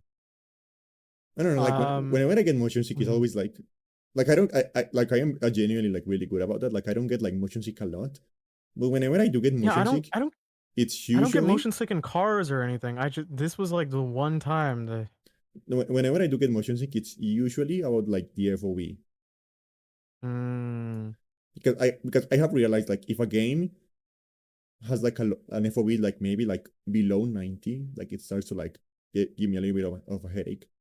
Like and like curiously enough, the other thing that can make me motion sick is chromatic aberration. okay. Like for some reason, if a game has chromatic aberration, like I start getting dizzy. I'll I'm installing it. I'm reinstalling it right now. So like I'll try giving it a second go with the FOV and seeing if that kind of helps. But yeah, it seemed fine. It's your classic time loop scenario on the death thing. Yeah, Clearly piecing together like a puzzle. Um I don't know. I wasn't too big on it. It was interesting to hear Dura talk about it in this way, where he's like, "I know it's not your type of game. I just kind of want you to experience it," which is a very interesting take. And he kind of speaks about it in the same reverence you would for Obra Dinn, where it's like, no, don't spoil yourself on anything about it because it ruins it Yeah. completely. Yeah, Um, because but the thing about like Obra Dinn which is I like found it very interesting. the thing about like Obra Dinn is that like that like mechanically there's actually almost nothing in Obra Dinn. Like that game is Yeah, entirely story. yeah. So if you know the story, like yeah, like why are you going to play a game? All you're doing is observing the environment and then writing names on a pad and then seeing if you get it correctly. And so since it all hinges on that narrative, as soon as you've solved the mystery, going back to it, it's pretty easy because a lot of it is also the intrigue Yeah, and like you realizing that things are not what they seem. but like the funny thing about like Obra Dinn is that like the mystery itself is actually not like the most interesting part. Like the answer, It's not necessarily no. like the answer is not the most interesting part. It's just like the feeling of like putting it together is like the Yeah, well the real like strength of that. But like if you know the answer, like what's the point? yeah, yeah. It's it's a serviceable story. I still remember it. It's not like it's bad or anything either. And it's like it's when I don't think saying it's not interesting is necessarily doing it justice. I think it's like it's not anything. It's not like groundbreaking. Some people will describe it in a way like it's like you could see that plot twist coming in, but it's Yeah, like interesting enough where you're like, yeah, no, okay, I can see how the events transpired, and that's kind of like interesting when you consider that this is canonically the same world as Papers, Please. So adding a level of mysticism to this kind of dreary world is fun. But yeah. No, I'll try your FOV thing. What number FOV did you usually move it up to that uh, it kind of helps? I mean like Like as a ballpark for me. I don't know if I actually don't know if like the Outer Wilds like shows a number. Mm-hmm. Um, but usually I try like at least on like a normal 16:9 because like it depends on like the aspect ratio of your screen. Mm-hmm. But like on a regular like 60:9 um monitor, I usually try to go for like 90. For 90. Yeah, Okay, let me. which I'm reading here on like the Wikipedia page, I mean the PC gaming wiki page. The maximum amount on Outer Wilds is 105. So Okay. it doesn't show a number, but like it should be like close to like the top. Yeah, because I don't want to dismiss anything when I might have the ability to hold on. When I might have the ability to like adjust accordingly. Yeah, I might also have to change the flight sensitivity too. That could have been one of the yeah. that could have also like done a lot to it too. Like I find uh like actually like, at least for me like the FOV like kind of changes depending on like the kind of game, you know? Yeah. Like what you want for like for example like when it comes to like third person action games, I usually want around like 85, like 80 to 85. Uh but like when it comes to like shooters, especially like first person shooters, like I want 120. Like I want it as high as it can fucking go.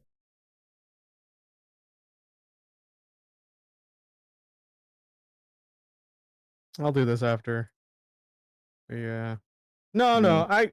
I definitely I think it also it's just like look sensitivity probably was also messing with it because it's very hard to adjust to your personal preferences on this and to make sure like you don't get a headache because a lot of mm, it is just the dissonance, right? Of yeah. you sitting down and having that happen to you.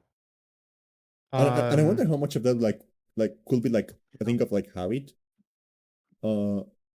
because like the thing is like, for example, like I grew up playing Ace Combat, so like I'm just used to like that idea of like being upside down, like and like just like whipping my head around like wee wee wee wee wee. So I wonder how much of that is just like Okay. being used to stuff. Oh, okay. Wait, we sidetracked from it. I mentioned Konosuba. This didn't happen in the week, but this is way back. Um, so I guess this is gonna be the first anime we've ever talked about on the podcast. Yeah, but like that's Uh, because I don't watch a lot of anime. I probably watch more than you, but even then, I've not watched in a while. We should do a watch night in the servers one day. I just don't know what we would. No. There is. Actually, I had a Hmm? terrible idea yesterday. I had a terrible What? idea yesterday, Nick. Have you ever watched a Neil Breen movie? What? Have you ever watched a Neil Breen movie? I don't want to. We should do a watch along here on the channel at some point of a Neil Breen movie. Could we clear that without some sort of copyright issue? Usually what you do when you're doing that, because like I have seen like this. Usually what you do is that like you get like a specific version of the movie and you put like information about the specific version of the movie so that people know like exactly what version of the movie you're playing, and then you put a Oh, and then timer you on just do screen the. Yeah, yeah, so okay. that Yeah, no, people know exactly they like where did you that are. before. A watch along, essentially, yes. Um, yeah, why not? Why not? All right, I'm down for it. I know I'm probably gonna hate it, but I'm down for it. It'll be funny. Yeah, like because like actually like yesterday like I was watching some people like as a I mean they were watching and like some VTubers do a watch along of like one of his movies, and they were losing their fucking mind. They were so confused. They were like, "What the fuck is Yeah, going on? I'm Like checking. what is this? I'm What is?" I'm checking his Wikipedia, and his latest movie just came out 2 years ago. Yeah, but like unfortunately, that is the worst one. Because it feels Isn't that what you like want? no, but it's like bad in like a bad way. I don't know if that makes any sense, but it is like bad in like because it feels like he figured out that people are watching his movies to laugh at them, and he's intentionally trying to make bad movies now. Oh, okay. So Like what, you'd before, want to watch like Fateful Findings or something? yeah, Faithful Findings Okay. or like Twisted Fair, something like that. Okay. All Or like right. Yeah. I am here dot now. Okay. I'd be willing to watch it. All right. All right. The anime thing. So Konosuba. I remember watching the anime that was called Combatants Must Dispatch. And Must Dispatch is like, you've got this weird evil organization that's trying to take over planets, and then they send one of the main character who's one of their top organization members, and he's a huge pervert degenerate. He makes like Cosmo blush probably by comparison. Um, he's sent with like his assistant, so his version of like I assume like Aqua, and she's like, but her difference is she's kind of deadpan. And then he forms a party with like this monster girl who I think gains the abilities to of like whatever she eats. So they'll just feed her Did like you like random me for real flesh to for give her real? powers. Um, she's like weird. I guess she's like the one with the healthiest relationship with him, mostly because they don't interact much. And then the third is not. She's not for you. For you for real. For real. The other one's you for real. For real. This long red haired lady It's so weird in hearing a you say for real wheelchair. for real. Yeah. Uh, yeah. She's this lady with long red hair. She's in a wheelchair, Oh and no! On she speaking of talks. wheelchairs, She speaking of talks about wheelchairs, like how she's like bound to this evil curse, and she has this ancient evil power.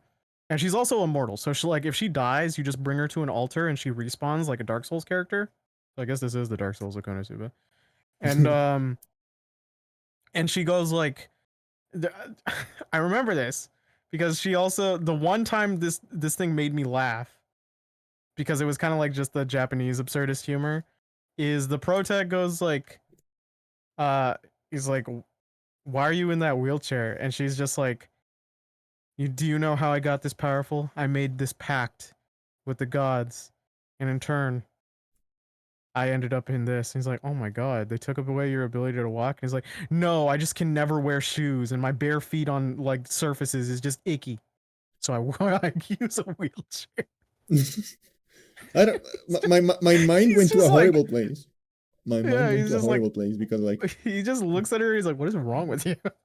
no, but like Now, yeah, go ahead. my mind went to a horrible place because like you said like you set up the joke, so I was expecting them to like like go like somewhere else. Like Okay. this is not like a. I mean like no, I mean like what you said like makes sense, and that was one of the places I was thinking they were going to go. Um, Hmm. but like like in my mind immediately I was like, um, in my mind I was like immediately thinking okay so like I made a pact with this god and he said he wanted me and he fought me so hard that I cannot walk anymore. It took me a second, but as soon as you started your sentence, I thought it was gonna end up like that. No, they're all chaste because they have to be for the protagonist, you see, who is like insufferable. To be fair, I'm not giving this series a recommend. It's well, no, it's like Konosuba humor, but it's like too late and it's like a little too degenerate. So you're just like, what is going on? So then I thought about it, and I'm like, yeah, it's just a protag with like three girls that are all like everyone here is problematic and they aren't getting anything done. Oh wait, I forgot the other girl in his harem. She's like the one beautiful girl who's like an imperial or whatever, but like her biggest flaw is that she's a gold digger. Oh. And she like tries to have like morals and stuff, but she's just a gold digger. Um, and so like you go about it. She actually looks the most like Aqua. You go about it and you're like, okay, so Protag, he's got the three girls, he's got like another, I guess, and then he's just nothing is getting done. This is just Konosuba. This is just like this is just bootleg Konosuba. And I Mm. talked to Dura about this because No, but like Dura has also watched Konosuba, the thing about and he went, Konosuba is that they actually do get things done, well, but like okay, they do yes, it but like like unintentionally and by bumbling their way, and that is why it's funny. I think Combatants kind of does too. It's hard to remember. It's only 12 episodes. I think it never got a season two because I don't think it I think it might if like the high for Konosuba like dies down and then when it's done. But so I was just like talking to Dura about this because Dura and I watch a lot of similar anime, and it's just like, dude, this is just like like bootleg Konosuba. And then he's like, "What's the name of it?" I'm like, "It's Combatants Must Be Dispatched." And he's like, oh, "Let me check." And he's like, "Oh yeah, that was made by the guy who made Konosuba." And I was just like, "Stick to what you know, I guess." Like, like just making a bootleg of your own series. Like I've made this comparison before, but it's like if you went to the Coca-Cola company and just like you saw the dumpster out back and the CEO popped out and he's selling you RC Cola. And you're just Not like, even what? Pepsi. Yeah, you're just like, what? Sell me a Coke. Like, come on, man. At least a Pepsi. What do you mean an RC? Yeah, why you have RC Cola here? Um, yeah, maybe I will use the podcast as an excuse to watch more anime because it probably would be Hmm. covered by the demographic more, and then I could just have more stuff to talk about. Um, yeah, no, I just remembered that because we mentioned Konosuba, and this will probably be the only time I remember to talk about it. But yeah, Yeah. I guess that wraps up my week. Also, Candy, Yeah. what's the prompt for debate of the day? Do I just put exclamation mark debate of the day? There is no debate of the day today because I couldn't come up with anything. Oh god damn it. Well, okay. All right. All right, so you wanted to skim through the Nintendo Direct, right? Yeah, and like you mentioned, Okay. like I'm going to like bring you to this side and pull the projector back again. Oh god, not this again. Uh, oh wait, you are behind me. Oh yeah, right. Uh, yeah. That doesn't look like a good shot, Candy. Yeah, just the me Wait. behind you at your shoulder, not the best look.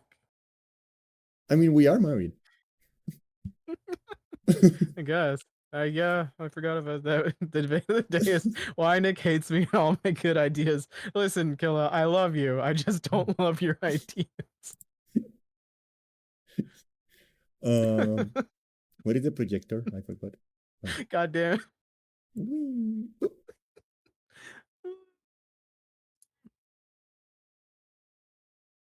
Oh, okay. So yeah, like okay, but like before we get to the like actually like before I forget, I'm going to like skip forward on the direct and then I'm going to like go back because I want Okay. to like before I forget because like you mentioned a wheelchair and I started laughing. Uh, so I kind of want to like uh Oh wait, you know what? You know what we should watch for next week's podcast? yeah what The Devil May Cry animated series. It's out now. oh yeah yeah Yeah, maybe we I should can do make that. maybe I can make some time for that. I have heard that the story is not great. Yeah, I heard from a friend who's a big DMC fan. She said like the last bit kind of makes it all seem a little stupid, but it's still a fun watch. Yeah, so the thing about like this is like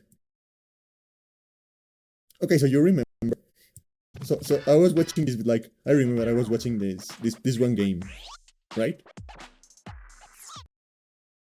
Yeah. I was watching this one game they showed, and I was thinking like okay, so like this is feeling the same purpose as Arms was feeling on the original Switch that you have carried legs. They should have carried No. legs because like it is kind of doing the same thing that Arms was doing on the original Switch. You know, like it is a game like built entirely around the new controller gimmick.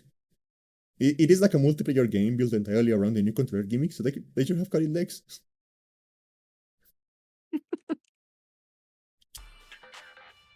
But like I don't know, this game feels so not Nintendo, you know?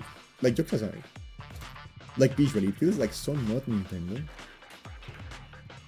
you know? Like it Yeah, looks yeah. because again like going back to like Arms, we was like the same like idea. Like Arms has like this very like colorful art style with like a very like diverse cast of characters. They had like the lady with like the big ass. They had like the clown lady. They had like like the girl on a mech, and it has like the fucking like very like vocal music, and it has like you know it has like a very defined aesthetic. And I feel like this game is going to bomb, and it's going to be because of that. Because it doesn't matter how fun this game is, it just visually doesn't look interesting enough to justify itself. Yeah. Which is so like not Nintendo. So I'm wondering if like this was made by like a third party on like I a feel like short this has to be contract. made by a third party. Yeah, because like Arms was made by like an internal studio. So like Well, it's because like if this was Nintendo, it'd just be more stylized in an aesthetic that's eye catching. yeah, and this also feels like overall it just feels like it was probably made in like a year by like 20 people. Yeah. Like no, I'm all for this because like, you know, it can help like in terms of representation and also just like this feeling of having this excitement and kind of relaying it to oh, I'm not limited Yeah. despite my conditions. It's just like unfortunately just the aesthetic is just very sterile. That's Yeah, the one like thing and against like it. there is like one color in this entire fucking shot. Like the rest is like shades of gray. There is like a single color and it's this like little bit of like yellow on the scoreboard. But yeah, like the legs joke, as we can go back and like start from the beginning, actually. Okay, so well, because another thing is I have some numbers now. I have some data, and this game is, which is feels so weird to see games like from Nintendo officially running like this, you know. Mhm. But this game is a lot 60 FPS as you would expect. Like I think like every Mario Kart except for like 64 is like a locked 60 FPS. Uh, so this is like locked 60 FPS. It is 1440p. It is running at 1440p. Um, this takes me to like another weird thing about like this presentation. It's like you know like the GPU inside of the Switch is like a full size, like a full fledged RTX chip. You know, Mhm. so it supports DLSS. Like you can put DLSS on this thing.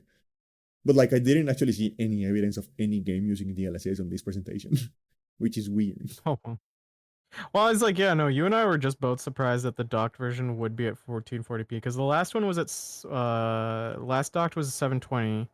No, like, I mean, So, you know, yeah. I mean, Mario Yeah. Kart 8 on the Switch was 1080p when you were playing docked, but the thing is like that was a Wii U game. Sorry. I keep on mixing up docked and undocked. It was 720p when it was undocked. Yeah, but Most like the Switch thing about games. like Yeah. the reason Mario Kart 8 was running at 1080p when docked is because that was a Wii U game. Yeah. But like this undocked is running at 1440p, and then docked it's at 4K. No. It's like this footage Oh, is is it? 1440p. Like it is No. 1440p when I docked. mean, I'm just meaning from the trailers they showed with the stat thing. Didn't they say that it Oh would no, be it is 4K? 1080p. It is 1080p where, but like it is still like a Oh, very impressive display because of okay. other stuff it is doing. And also like I think like when you are like working on that size, going above 1080p is a waste of electricity. Like Okay, I swear I when thought I saw like the 4K thing for docked for the Switch no 2. for docked it is 4K, but like on docked it is 1080p. Yeah, yeah, no. Wait, oh, okay. So this is just 1080 scaled up to 1440 is what they advertised? No. The maximum resolution for dock is 4K. The maximum resolution for undocked is 1080p. Oh, okay. All right then. But yeah, like this game is running at 4040p. Like as far as I know, like every single game they showed is as far as as far as I've been able to tell, every single game they showed is docked. Like Mhm. they didn't show any undocked footage. Um, Well, yeah, no. You'd have to get like a capture card for it to do that, and even then, it's just like, why would you yeah, want to present the lower end version? yeah. Okay, so like yeah, this is 1440p at 60 FPS. Um, it looks really good. I think this game looks really good, and I really Yeah, like it's pretty cool. and again like the really the thing about like this game is that if it was an open world, it could probably like go like a higher resolution. But because it is an open world game, I think like we are probably getting into like some CPU issues when it comes to Mm. performance. Because that is always the problem with open world games. Like open world games are always like open world games are rarely bottlenecked by the GPU. Like it's usually the CPU or the memory. Yeah, because it has to process a lot of bullcrap in the background. Yeah, and in the case of like the Switch One, it was actually like always the memory. Like the memory on I'm the kind Switch of One was so slow that it was like the bottleneck for like every single game. the Did you fact know that that you can actually like someone like actually someone overclocked the memory only the memory, not the CPU, not the GPU. Someone like overclocked the memory of the Switch to like 3000 megahertz, and The Witcher 3 was running at like 50 FPS. oh, that's better than what I'd expect. What was I gonna Uh, say? Also, yeah, I'm beginning to feel this fatigue on the word "world" as a subtitle for video games. It's getting up there now. yeah, it's like like how every movie in like the early 2000s was like Resurrection or like Revenge. Yeah, or like in video games, it's Origin, Revelations. Now, Yeah, world is getting up there. yeah. And I'm just going to say it like out of the gate, like after seeing more footage, um, after seeing more footage that of like some games running, especially like some third party games, and like getting like a more a like more like extensive deep dive into like the hardware, I can say with confidence like, and it is weird saying this about like a Nintendo console. Um, it is weird saying this about like a Nintendo console, but like right now, like even compared with like all of the handheld PCs, because like there is a lot of like Switch shaped PCs nowadays. After like the Steam Deck got really successful, like everyone started making one. Hmm. Uh, right now, the Switch is the best. Like hardware wise, the Switch 2 is the best one of like anything on that like form factor. Like it is better than like any of the like handheld PCs as far as like the hardware goes. Which is weird saying that about like a Nintendo console, isn't it? Yeah. Like unironically, this is like the most powerful thing in like its form factor you can get like anywhere. Because like a lot of people are like saying, is this more powerful than a Steam Deck? And like a lot of people are like questioning that, and like seeing like I have seen Cyberpunk 2077 running on a Steam Deck, and I have seen Cyberpunk 2077 running on a Switch 2, and I can tell you like the Switch 2 eats Steam Decks for breakfast. Oh well, yeah, no, because the Steam Deck doesn't. what is it? The Steam Deck dock is also 720p, right? No, but I mean, I have seen Cyberpunk running undocked on the Switch too. Well, yeah, no. Like, I mean, like, give it to like this thing came out a little more recently. It's probably got more money invested now for it. So, like, Yeah. But yeah, I think like the really shocking part about like the hardware on this thing is that it's actually like way closer to like the actual like big boy consoles than I was expecting it to be. Because this thing is only like because like if you compare like a Switch One to like a base Xbox One, like not even the PS4, like just like the base Xbox One, the original Switch yeah, is like genuinely like 5 times lower than a base Xbox One. You know, like the performance difference between like the original Switch and like the original Xbox One is like it isn't like the 500%. It is genuinely like insane. The performance difference between the Switch 2 and the Xbox Series S is genuinely just like 20%, which is really fucking impressive for a handheld. Because like ultimately that is what this is. This is a handheld. And what that means is that like we are probably going to get like third-party ports throughout the entire generation. And like a lot yeah. more of them. Hold on. I'm sorry. My brain is now rewiring because a friend is asking a Devil And May in Cry this question, Mario and Kart as a game, fan, I must do this. Yeah. you can go off the racetrack and drive virtually everywhere in this world. In the classic Grand Prix, race through 4 courses in a bid Just for show me first the. place. I am upset they changed the But voice don't for the sleep at Nintendo the Direct wheel. guy You'll also again. drive to the The next what? course as part of the They changed the competition. voice for the Nintendo With Direct guy 24 again. drivers in each race, Oh, who is it the this most time? I in I don't forget. series know, they history. never credited them. Competition Or it's a different guy gearing now. up. Introducing Okay, wait, hold on. Race non-stop from one corner of the world to another. What did they do to the last guy? I don't know. I haven't heard from him. I haven't heard from him. I don't know what they did to him. Maybe they are putting parts of the old guy inside the Nintendo Switches. Maybe that is where the power comes from. They made like some sort of like blood ritual with like the old guy, and he's inside the Switches.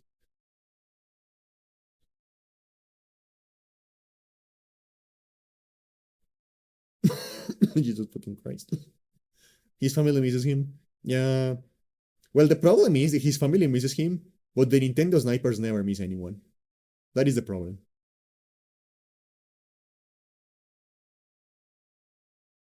So if his family, how to speak, if his yeah, what the fuck is going on with my voice right today? If his family gets a little bit too loud, the Nintendo snipers are not going to miss them either.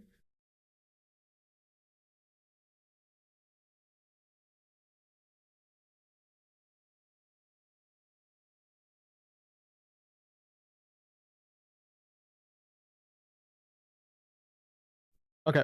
Uh, there we go. Sorry about that. It's okay. My friend, she just discovered. I showed her like DMC because she wants to play DMC 5. And then she's like, "Oh, do I have to play any of the others?" I'm like, "Yeah, not really 1 or 2, but 3 or 4 you can just watch the YouTube movies." And she's like, "Oh, cool." And then I showed her a picture of DMC 3, and she saw Lady, and she's like, "My kind of woman." I'm like, "Oh, okay. Now you might want to play 4 because she's playable in 4, and she's bae." No. Lady's great. I There love are Lady. multiple checkpoints along the Lady's ramp. amazing. If you're below the placement shown when you hit a checkpoint, you'll You know, be She's eliminated. up there. Yeah, he's up there. She's really You'll up make it there. all the way to the finish line? But you know, like something I find like really interesting about this game is like, you know, like technology aside, it fixes a problem that I have with like a lot of open world racing games. And that is like a lot of open world racing games just feel like every race is just like in the suburbs. You know? Like there is not like any degree of variety, like at any point. Like so like I feel like this game is Yeah. actually like I feel like this game is actually like from like what they have shown, it feels like they actually like managed to get like at least like visually the variety of having like a bunch of like independent tracks while also keeping the like flexibility of the open freely world. drive around this vast world in free roam. I don't know. I don't have much to Going say off-road, you can about explore Mario new Kart areas World other and than just routes. like, yeah, I'll probably So play it. drive I'm not wherever your heart takes you. Mario games like this are just like my brain kind of You just can shoves them also to the go for side scenic of like, drives yeah, with I'll just play friends. this in a party with a friend, or even like take I'll buy photos it so together at relatives come different over locations. and then I'll play Yeah. with friends. Yeah. On to the next thing. Yeah, so Discord, but in the Switch. I always keep this one because like, whatever. A brand Now, new wait, race hold across on. the The entire important world thing is that starts now here. Nintendo fans Mario can Kart truly experience what World. Xbox Live Chat was. The game launches On on the Splatoon. same day as Yeah. And Mario Kart. Get ready to be called horrible, horrible slur. Yeah. at 7.9 inch Switch. The system's thickness remains Just the like same, one 4-year-old saying the most horrid thing to another with 4-year-old. approximately double the pixels. I do compared wonder to like Switch. if they have You like can some sort of enjoy like maybe that is the reason they don't have DLSS, because like DLSS has like the way DLSS works is that like there are a special like chip inside of like the GPU that is like specifically designed to like handle like machine learning and like AI stuff, you know. Mm-hmm. And DLSS runs on that chip. And I'm thinking, and I am now just thinking, like maybe the reason they don't have DLSS in this presentation is because they decided to use that chip to have like an AI-driven, like as detector and like dick detector thing to like prevent like people from showing their dick on the camera on like that application.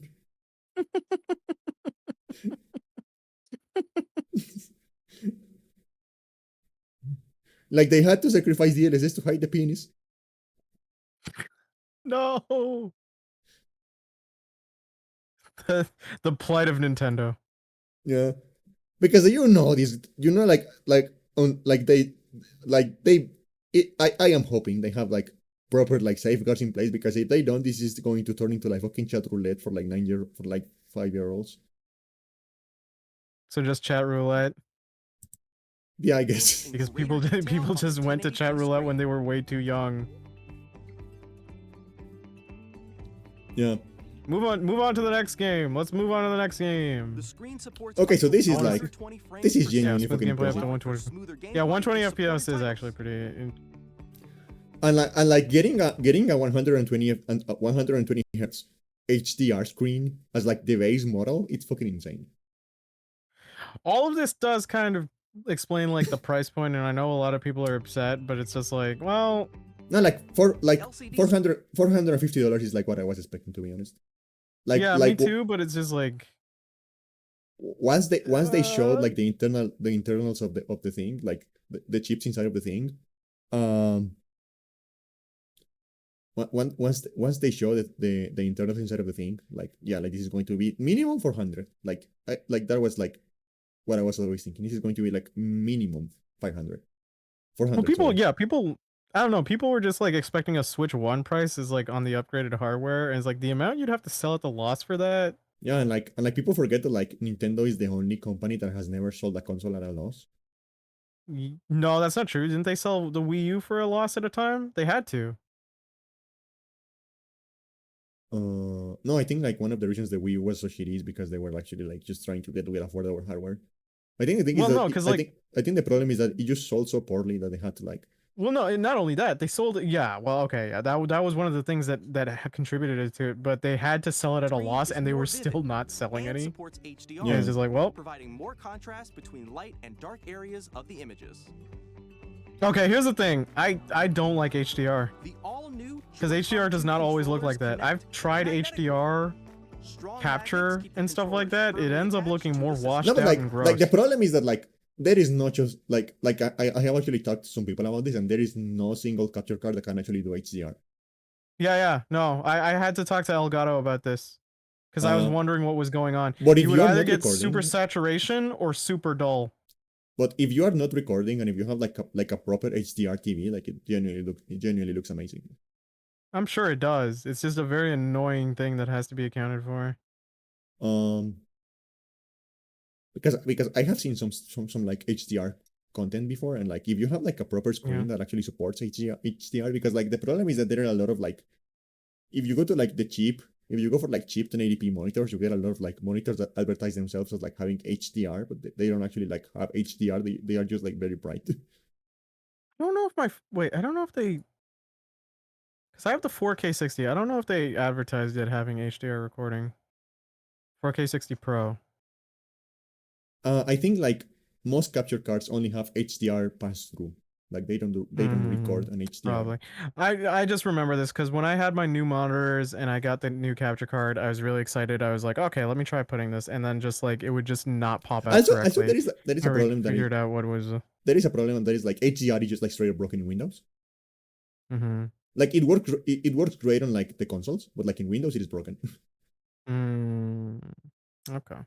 But Anyway, go on. but like in it's probably going to work fine here. Like because like the way it is broken on Windows is so fucking bad that I like even if they weren't trying, they cannot like fuck it up that bad again. So HDR is probably going to be fine here. It's probably going to actually like work. And if it actually works, it's going to look amazing. I can tell you that much. Especially on a screen that size. Detach your controller And easily like going back to with like the 120 control FPS thing. VR. Going back to like the 120 FPS thing, they don't advertise it here. They only mention that they have like 120 FPS support. But if you go to like the spec sheet on the website, they specify that they also have like variable refresh rate support. So like G-Sync. Mm-hmm. Like if you go to like the website, they specify that like this screen is actually like G-Sync. It is actually like a G-Sync screen. Oh damn.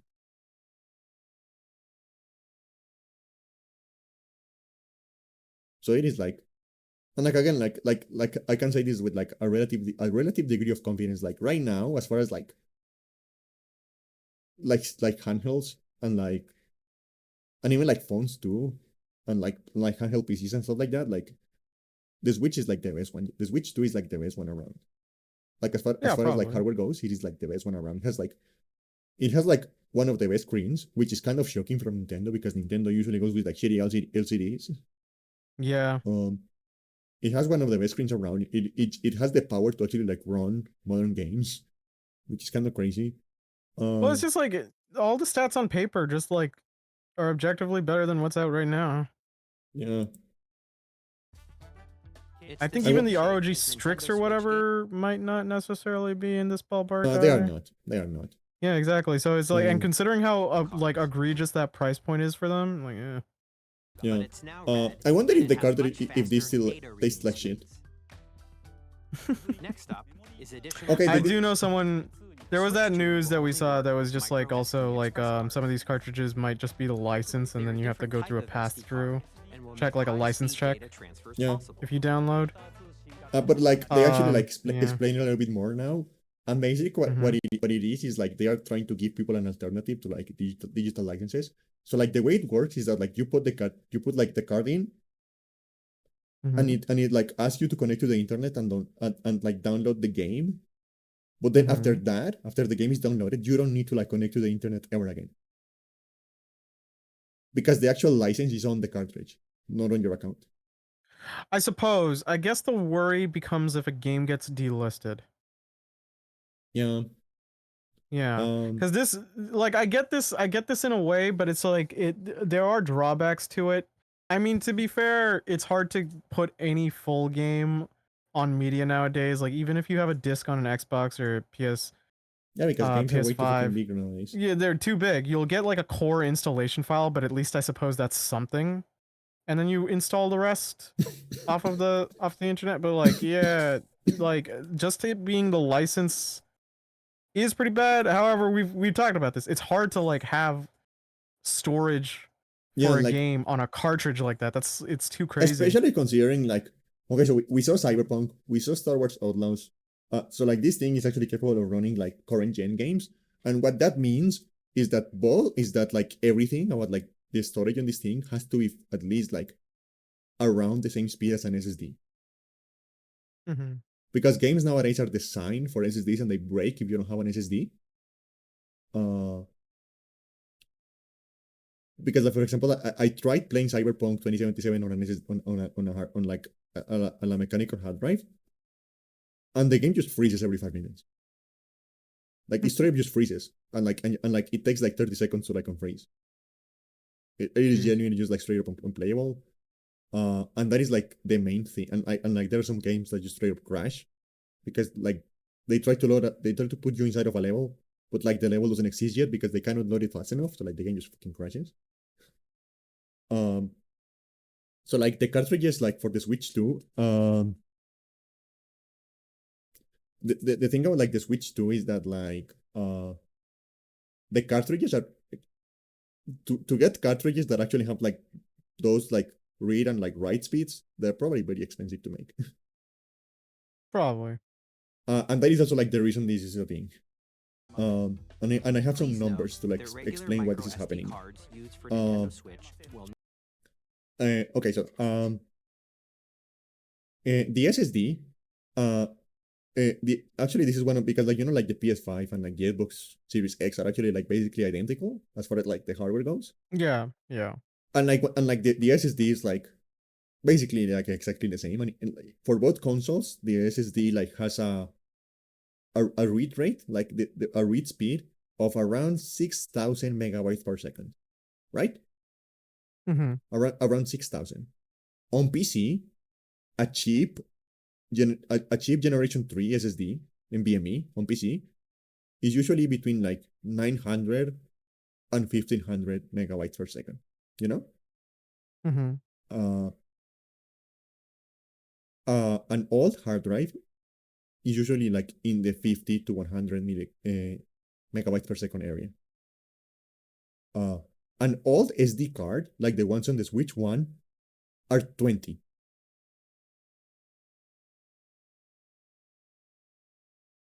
We are talking about like genuinely like 9,000% slower than an SSD. Yeah.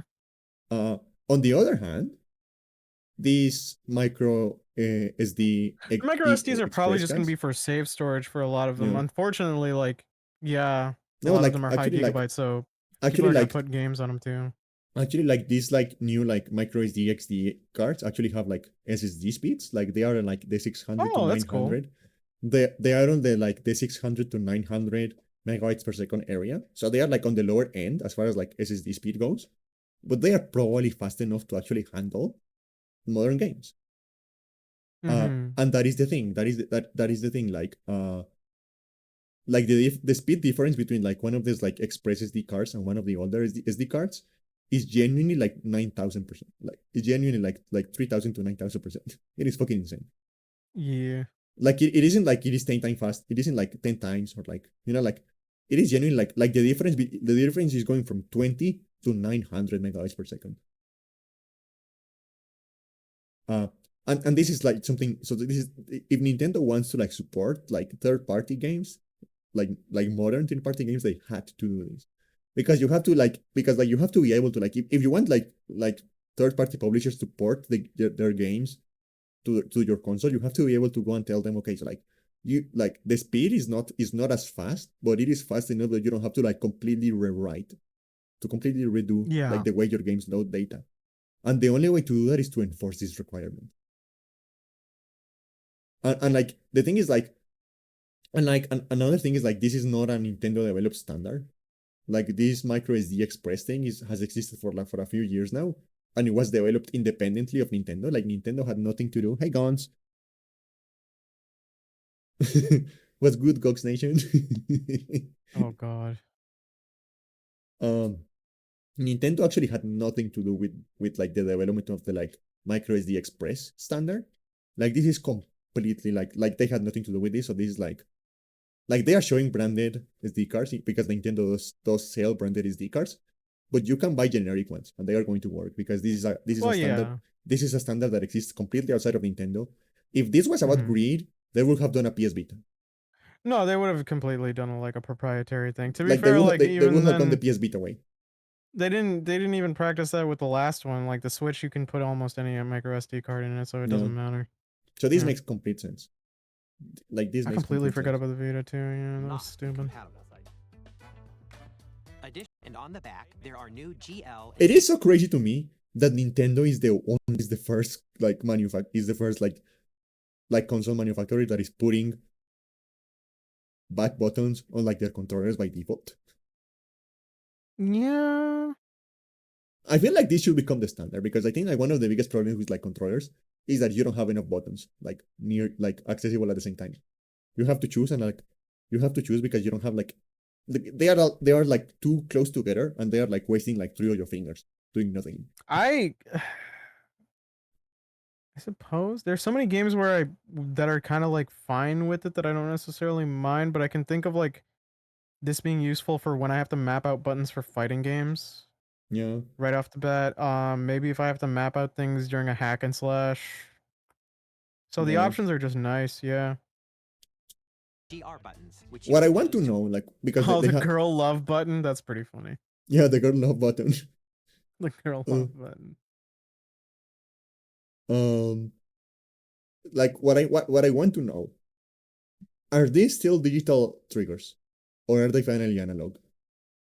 Because they don't tell you this, and I want to know, like, are they finally doing fucking analog triggers like everyone else, or are they still just buttons? We'll have to wait until we can open up one. Because that is actually like because I like racing games, so I need a controller with analog triggers, Yeah, no, that's valid. I and just like that analog over digital in most situations too.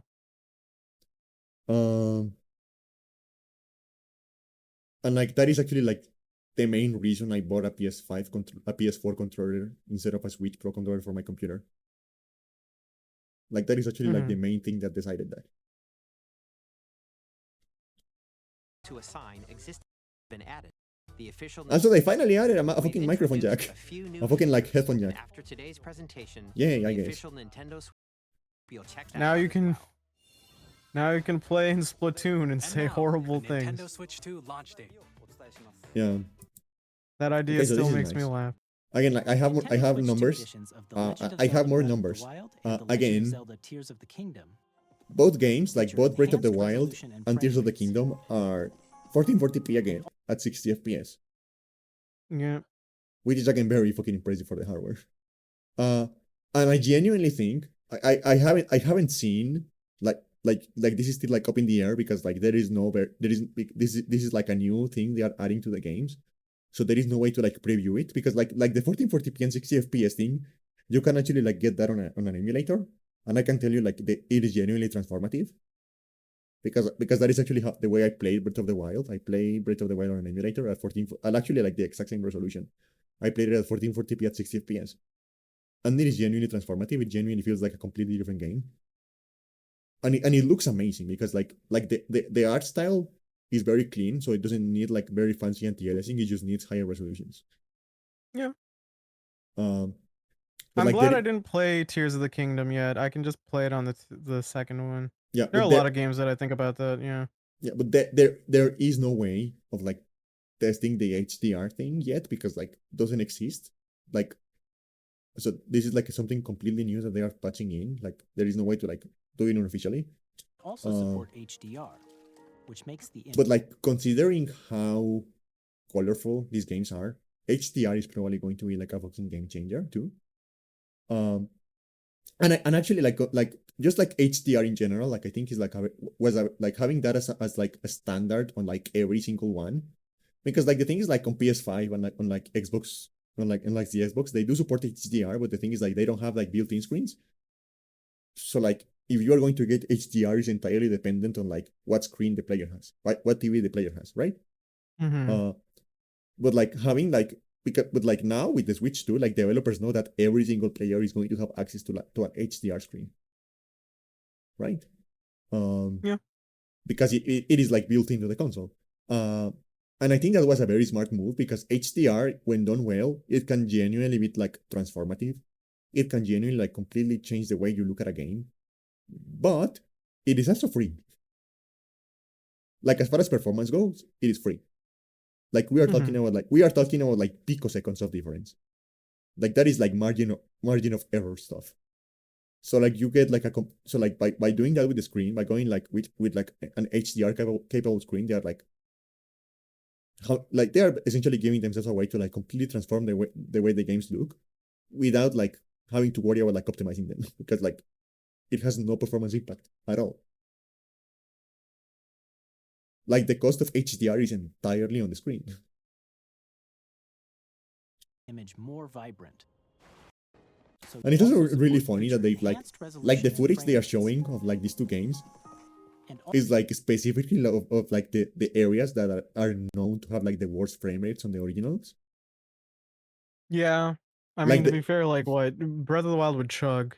yeah, but like for example, like in the case of Breath of the Wild, like the Korok Forest is like 20 FPS consistently. It is not like a drop, it is like actually the game just runs at 20 FPS like the entire time you are in this area. Mm-hmm. So like showing this area at 60 FPS is intentional. also support HDR, which makes graphics. In Hyrule, be accessed via the Nintendo Switch app on I smart think this is devices. very stupid. I don't get it. It's a game-specific, for What? example. Oh, there's a Nintendo Switch It's app. activating. No, like this, they are making like a fucking GPS app for like Breath of the Wild. That's kind of dumb. We haven't had companion apps like that in a while. Wait, Yeah, does and it we have the and score? we haven't had companion apps like that in a while because they don't fucking work. They're not good. I was gonna fuck. I forgot. Does it have the? You can Does the share your Nintendo Switch app creations just have the using store QR on it? codes and send them to another player to I create don't know. in their game. It should. Every other one has. And like, there's a PlayStation app. There's a Steam app. There's a fucking Xbox app. I'm sure. So like, We It'd hope be these nice. features will make your because adventure like one of the things that that's annoying about this Switch is like I never know when sales are. You'll be able Yeah. to enjoy an I additional mean, like, So, like, never. The answer is yeah. never. Nintendo games never go on sale. edition, along with Oh improved well, graphics and sometimes when frame they're third rates. party, but even then it's not the best. But like, yeah. This story takes place in the Forgotten Land. Okay, this is like a stealth thing that I genuinely think is very, very good. Because I did play this game when it came out, and it is a good game. But the problem is that it is a 30 FPS game on the original Switch. And I think platformers don't work at 30 FPS. That's valid. I couldn't imagine them doing it. I don't play that many platformers to begin with, so. I think platformers don't work at 30 FPS. So seeing this game, like getting this game at 60 FPS is like. And I don't know how I don't know like how the relationship between like Nintendo and like Platinum is at this point. But I really do hope they patch Astral Chain at some point. Yeah, Astral Chain could definitely benefit from it. The thing is, like, I have played because like it is a pain in the ass because that game is like super hard to emulate for some reason. So I you have don't to even like know Bayonetta 2's performance on the Switch, actually. Bayonetta 2 is like genuinely speaking like 60 FPS. Like there are some areas where it drops, but like generally speaking, like Okay. 60. But it could be nice to get those games running at like 4K. Yeah.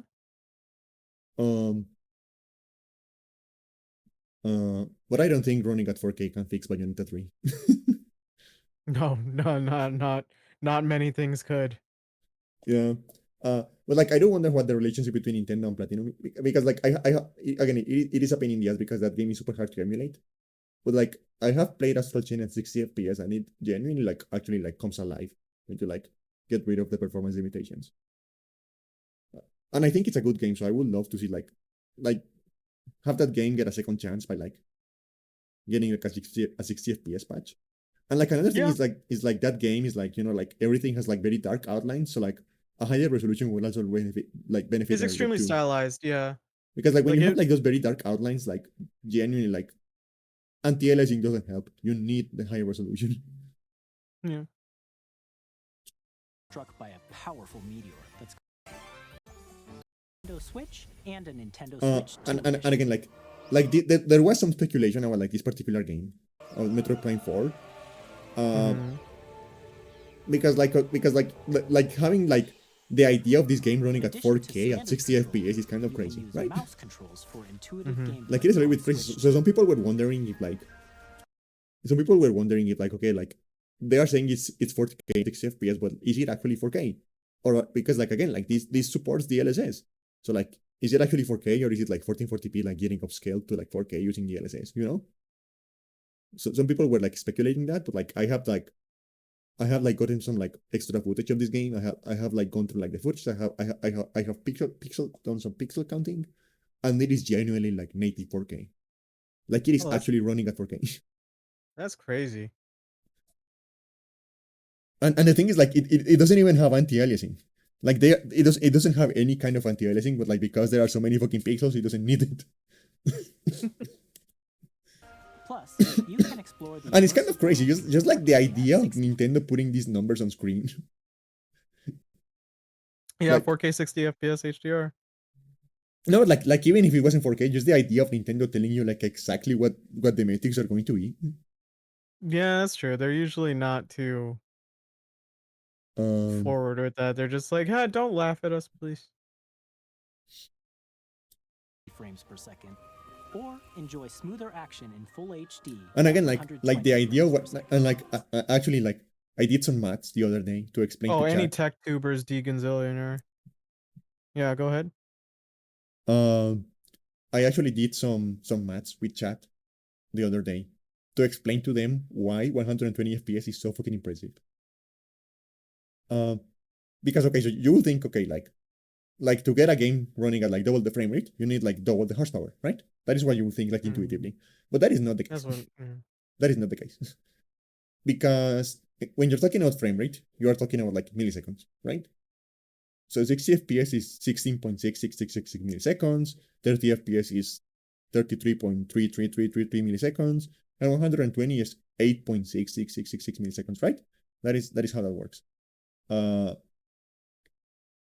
the thing is like, and you have to like fit everything to get a game running at like a certain frame rate. You have to like know what the millisecond target of that frame rate is. So again, like 30 is like 33.323, 60 in 60 is 16.66666, and stuff like that.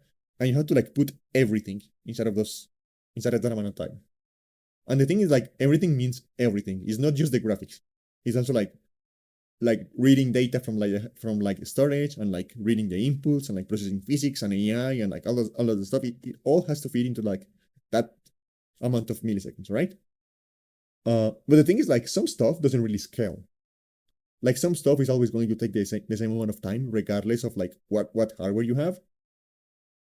So you may think, okay, so like if you're running at 60 FPS, you have like 16.66666 milliseconds, and if you're running at 120, you have like 8.3, right? Um, but the thing is, like some stuff is always going to take like arbitrary number, for example, like 4 milliseconds. Like some stuff is always going to take 4 milliseconds. So what you have to do is actually just like completely ignore that stuff and essentially give yourself like the remaining amount of time as the budget for everything else. So if you're running a game at 60 FPS, you have like the 16 milliseconds. You have to subtract those 4 milliseconds that are always taken by stuff that is always going to take the same amount of time. So you are left with 12 milliseconds. And you have to fit everything else on those 12 milliseconds. The thing is, like, if you're running a game at 120 FPS, you have 8 milliseconds. But the thing is, like, again, you have some stuff that is always going to take 4 milliseconds. So you have to subtract those 4 milliseconds, and you are left with just like 4 milliseconds for everything else.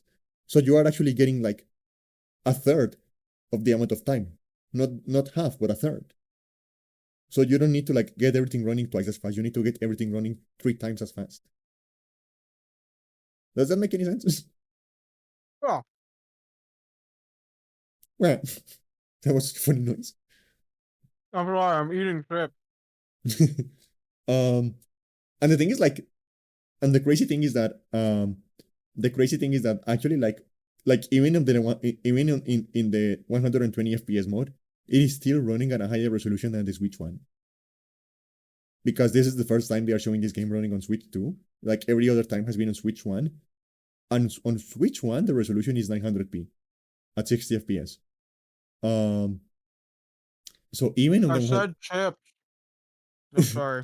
Oh. so even on the 120 FPS mode, there are actually still enough time to like get the resolution higher, which is crazy. Which makes me think like Nvidia was right, because Nvidia is claiming that the Switch 2 is around 10 times more powerful than the original. And I honestly think they're not lying.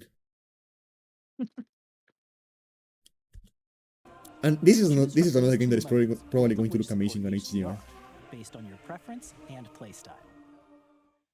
And like the thing about Nintendo is that they don't put stuff on their consoles if they don't intend to use it. Yeah. So like every Nintendo game from now on is probably going to support HDR as like the default.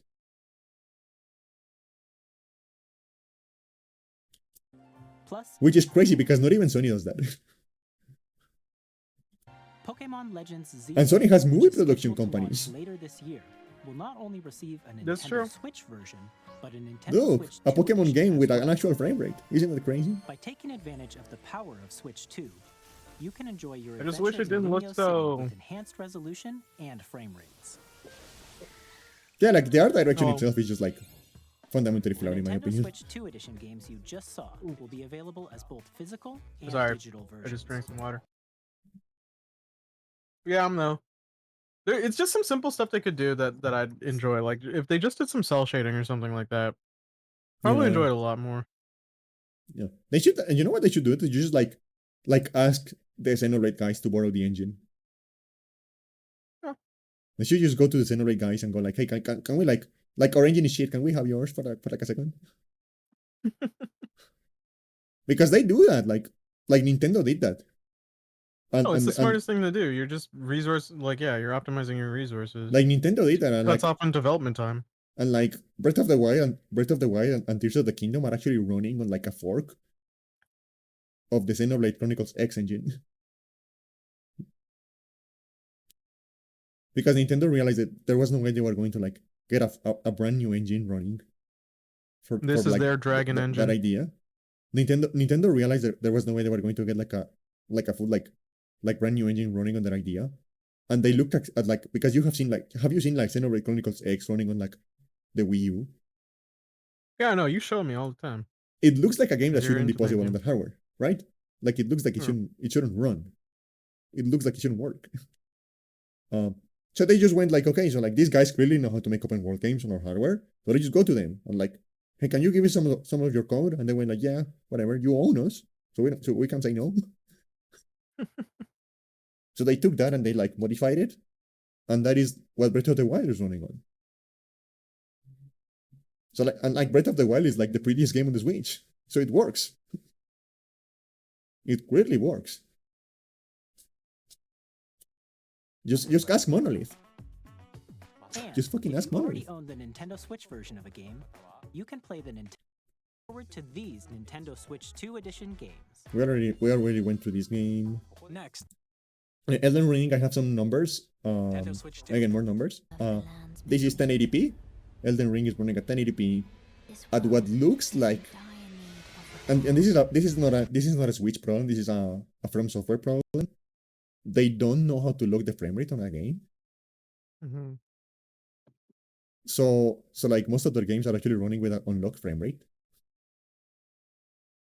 And this game is like yeah, he's doing that. Like, so like this is like 1080p. Elden Ring is 1080p, and it looks like it's running between like 40 and 45 FPS. They should probably lock it down to like 30. The rays of grace that guide you. And again, like the thing is like 1080p at like 40 FPS is not that far off from the way the game runs on Xbox Series S. So this console is actually like way more close to like the Series S than I was expecting.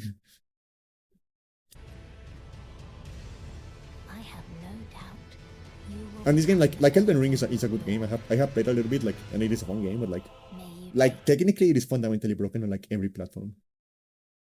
So like if this looks like it's running like shit, like it's because this game always runs like shit on like every fucking That's platform. FromSoft though. No, but like you know what the crazy thing is? Hmm. You know what the crazy thing is? This What? game, like like new from Oh like this yeah, I game, completely forgot about Dust Bloods. it is running at a higher resolution and at a higher frame rate. Yeah, it looks pretty clean. It is running at a higher resolution and a higher frame rate than Elden Ring. So maybe Nintendo actually got them to fix their fucking engine. Wasn't there additional information? No, you know what? I think the information didn't really change anything. Because it was just like a vague descriptor. Yeah. You know? Because they were like, oh, it's extra, it's multiplayer co-op. It's like, well, technically every FromSoft game is. Yeah. Yeah. Yeah, but like the thing is like maybe Nintendo actually got them to fix their fucking engine. And that has happened That'd be- before. That has Thank happened God. before. Because like the performance of like and you know, like another one for the counter. Candy talks about like fucking Dynasty Warriors. Mm-hmm. Another one for the counter. The performance of like Warriors games improved across the board once they started making Warriors games for Nintendo. So this has happened before, because like Nintendo holds like their third parties to like a way higher standard than like other publishers. So like this has happened before. Like Nintendo has legitimately gotten like problematic engines to get fixed before. So yeah, in the ring. And then they show Hades 2. I'm really fucking excited for this game. Yeah. But like again, I am not playing it until after it comes out of early access. Me too. But like the good news is that like Nintendo doesn't have like anything that is like an equivalent to like an early access program. Yeah. So like if they are announcing that this game is going to come out on the Switch this year, that means they are pretty confident they are going to get out of early access this year. I mean, also just the fact that like now you can just play Hades 1 on this thing too, and since it's cross-platform on save. Yeah, and this is one game that I 100% expect this game to have like a 120 FPS mode. Yeah, probably. It's Honestly, not like it's intensive. Yeah, it is super easy to run. And this game like I genuinely, because like I have a 60, like my screen is my screen is 60 hertz, right? Mm-hmm. Because it is like a cheap 1080p screen, nothing fancy. So it is like a 60 hertz screen, but like, I play Hades at 120 FPS, and I deal with the screen tearing, because like the additional like responsiveness genuinely changes the game. So like if this game comes out on Switch with like 120 FPS mode, absolutely play it at 120 FPS. Because Hades feels like a game that was designed around 120 FPS. Kind of game you can quickly pick up and play whether you're experienced with the original or not. This is again, this looks and runs very similar to the Xbox Series S version of the game. It has. Oh, you're right, Deacon Zillionaire. To be fair, like, sorry, I'm just looking at his thing and their thing, and it's just very interesting because it's like hardware-wise, on point. Yes, when it comes to like internet infrastructure stuff and UI, they can be not great. So like, if the eShop just got better, this would be great. The good news is that like the Discord thing, you know, like the voice chatting is probably means that Nintendo finally rediscovered what the internet is. Yeah, I mean, they used to hire other people to do the internet for them, so. Yeah. But just change up the eShop UI, make sure that you have a companion app for the eShop or like whatever, and then just bada bing, bada boom. Yeah. Okay, so this has like they already confirmed it. This has crossplay. So this works with like every other version of the game. That's great. We're happy. But like the thing is, like, can you imagine, like, because like there are like wiggle controls? Can you imagine getting online and getting fucking beat by a child wigging the fucking controller like a fucking idiot? I'd laugh. I'd quit fighting games. Yeah. And again, this is running at like visually and performance wise, this is very similar to, because they have shown more footage of this, and like visually and performance wise, it is like very similar to like the Xbox Series S version, which again, like, it bodes well for like the future of this console as far as like third-party ports go. Yeah. Okay, this one is interesting. I can't remember. I can't believe they're still making amiibos. And yeah, Deacon Zillionaire, yeah. Just the buying up and doing that. Oh, fucking Damon X Machina? No, but like this one is very interesting because like it feels like after 2 long wars where it honestly looks like they are fixing like they realize, because like Gear player, I shower plenty, thank you. Sorry, go ahead. The thing is like I like showers, they're nice. The thing is like the original Demon X Machina was very floaty. Yeah. It didn't feel like Max at all. Right?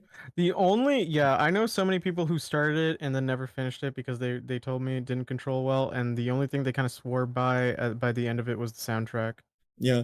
Like the thing is, like, the problem is that it was very floaty, so you didn't feel like an actual mech. Like it felt like you didn't have any weight. Mm-hmm. So it looks like they're leaning into that. It looks like you are not mechs anymore. You are like Iron Man's. This planet will I mean, that be kind of works as a ours. natural progression. The sovereign And it looks like they're like, destroy all humanity. Like, if Yeah, you it's- want to just do a character action, like, go for it. yeah, it looks like they're doing like they are going like the fucking like armor suit character action route. So this game may like actually be better, be like way better than the original one. The last one I can remember is fucking Vanquish. Hey, this is Joseph Forrest from Hazelight.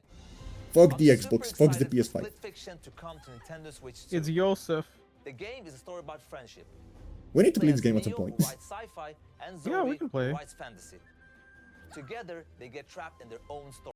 If you like to play At EA Sports, I don't care. Madden, and it's in the game. I don't care. We are bringing Hogwarts Okay, so this Legacy game. to Nintendo Switch Obviously, I have my gripes. with enhanced graphics and Right? seamless world transitions. Mm-hmm. Probably not a You'll be surprise that I have immersed my in the gripes original about world like never before. like this franchise and like the people involved with it. And the new mouse controls on Yeah. Switch 2. Yeah. But like, But I mean, I think they confirmed that she isn't getting royalties from it. yeah, but like still, They like, just salaried, but yeah, it's still bad. like, But it's just like, I, yeah. I feel like if we forget Harry Potter, she doesn't have relevance, and that is a good thing. True. I mean, I'm also on this mindset where it's like, if you grew up loving something and you found out the person's kind of an asshole, but like you have such positive memories, that isn't a reflection of you or anything like I mean, that. like I Like, was a huge I Harry don't Potter want to fan blame growing up. people to. Yeah, no, exactly. Like So like Harry Potter and the Philosopher's Stone was the first game I owned physically on PC. yeah. So I'm just like, I don't necessarily want people to feel like completely like they're like, oh, I invested like a portion of like my interest in life and it Yeah. is like you shouldn't devalue your experiences like that entirely just because of the decisions of one person. But like the thing about this game is that even if it was a completely different IP, Hmm. even if it was, I wouldn't play it I mean, I heard this game isn't that good.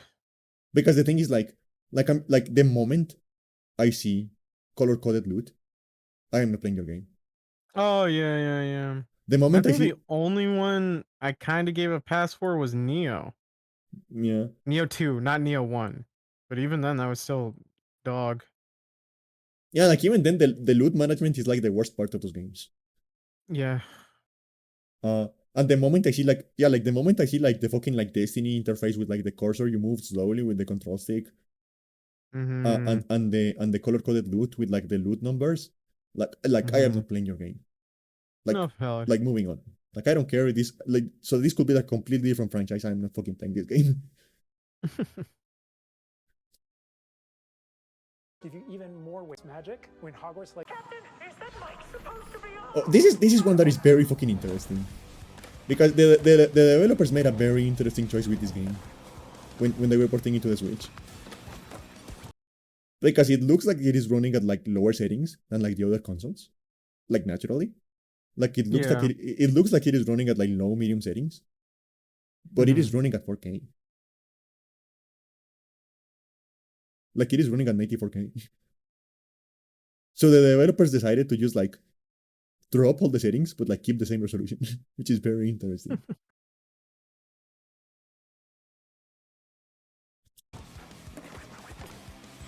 But like, you know, like 4K 60 FPS, so like it's probably going to play great on the Switch. Because this, like, all of the footage they show from this game is like 60 FPS locked, so like the frame rate is not going to be an issue from what it looks like. And like Not my kind of thing, but still, and I'm like glad that it exists for people. considering the game is running at like 94K at 60 FPS, like this is another game that, like, shockingly enough, can probably pull off a 120 FPS mode. Probably. That's just SpongeBob, I guess. SpongeBob, I guess. Like, That's but, cute. like SpongeBob jump scare. Hello, this is Christian Elverdam from Yeah. Interactive. No, wait, that's Peter. We are bringing our flagship title, Hitman World Assassination, to Nintendo. Yeah, that's actually really close. Oh, yo, Hitman. As the best Yeah, assassin in the trade, actually, I Agent lied. does everything I he can lied to earlier accomplish when his I said there were no signs And of how DLSS on each this mission conference. I progresses lied. will vary depending on the player's Okay. imagination. I am pretty sure this game is running using DLSS. Our And I'm pretty sure I game know will release how it's the running. same day as the Switch Like, I have done some pixel counting and like some zooms in this game, and I think it is running at 720p and using DLSS to go all the way up to 1440p.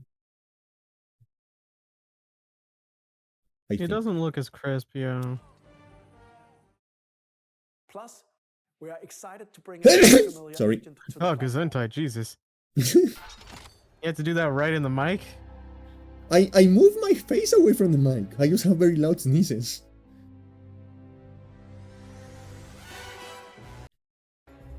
Spy is coming to Yeah, whatever. Switch Like, 2. this game is probably going to be good. But I have made my thoughts about cinematic trailers very clear before, so I don't care about this. Oh yeah, I don't care about cinematic trailers either. It's just it's so pointless. My brain goes like, you could have just Brave used the is money on Brave dev. is default. What? This game. I love this What? game. I love this game. I love this game. I love this game. I love this game. I love this game. I love this game. I love this game. Oh, This game is so okay. good. This game is so good. This game is so good. Play this game. Fucking play this game. Fucking play this game. I don't want Change and customize jobs to build This game, and actually, like, okay, so like, don't play the game, but like, listen to the soundtrack, because like, genuinely think like, like overall, I think like this game has my favorite soundtrack of all time. It is Didn't Bravely incredible. Default have like a really bad ending, I was told?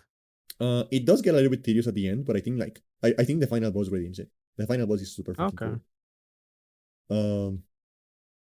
very own party. And just overall, like the gameplay system of this game is fucking insane. It's fucking amazing.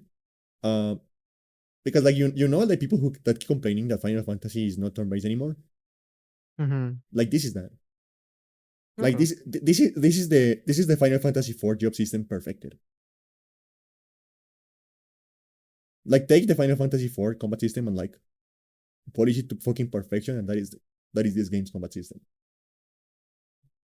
And like the thing is that this Wait, game you is like this game You is said actually 4. yeah. Okay. This game is actually a Final Fantasy game.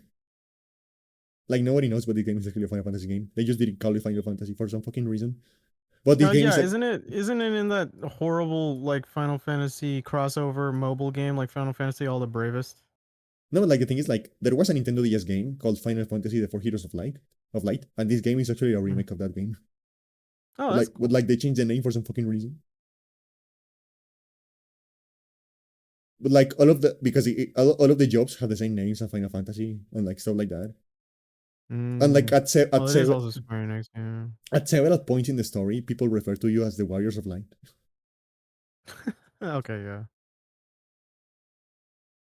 And you know, like, I'm a wall, unmovable.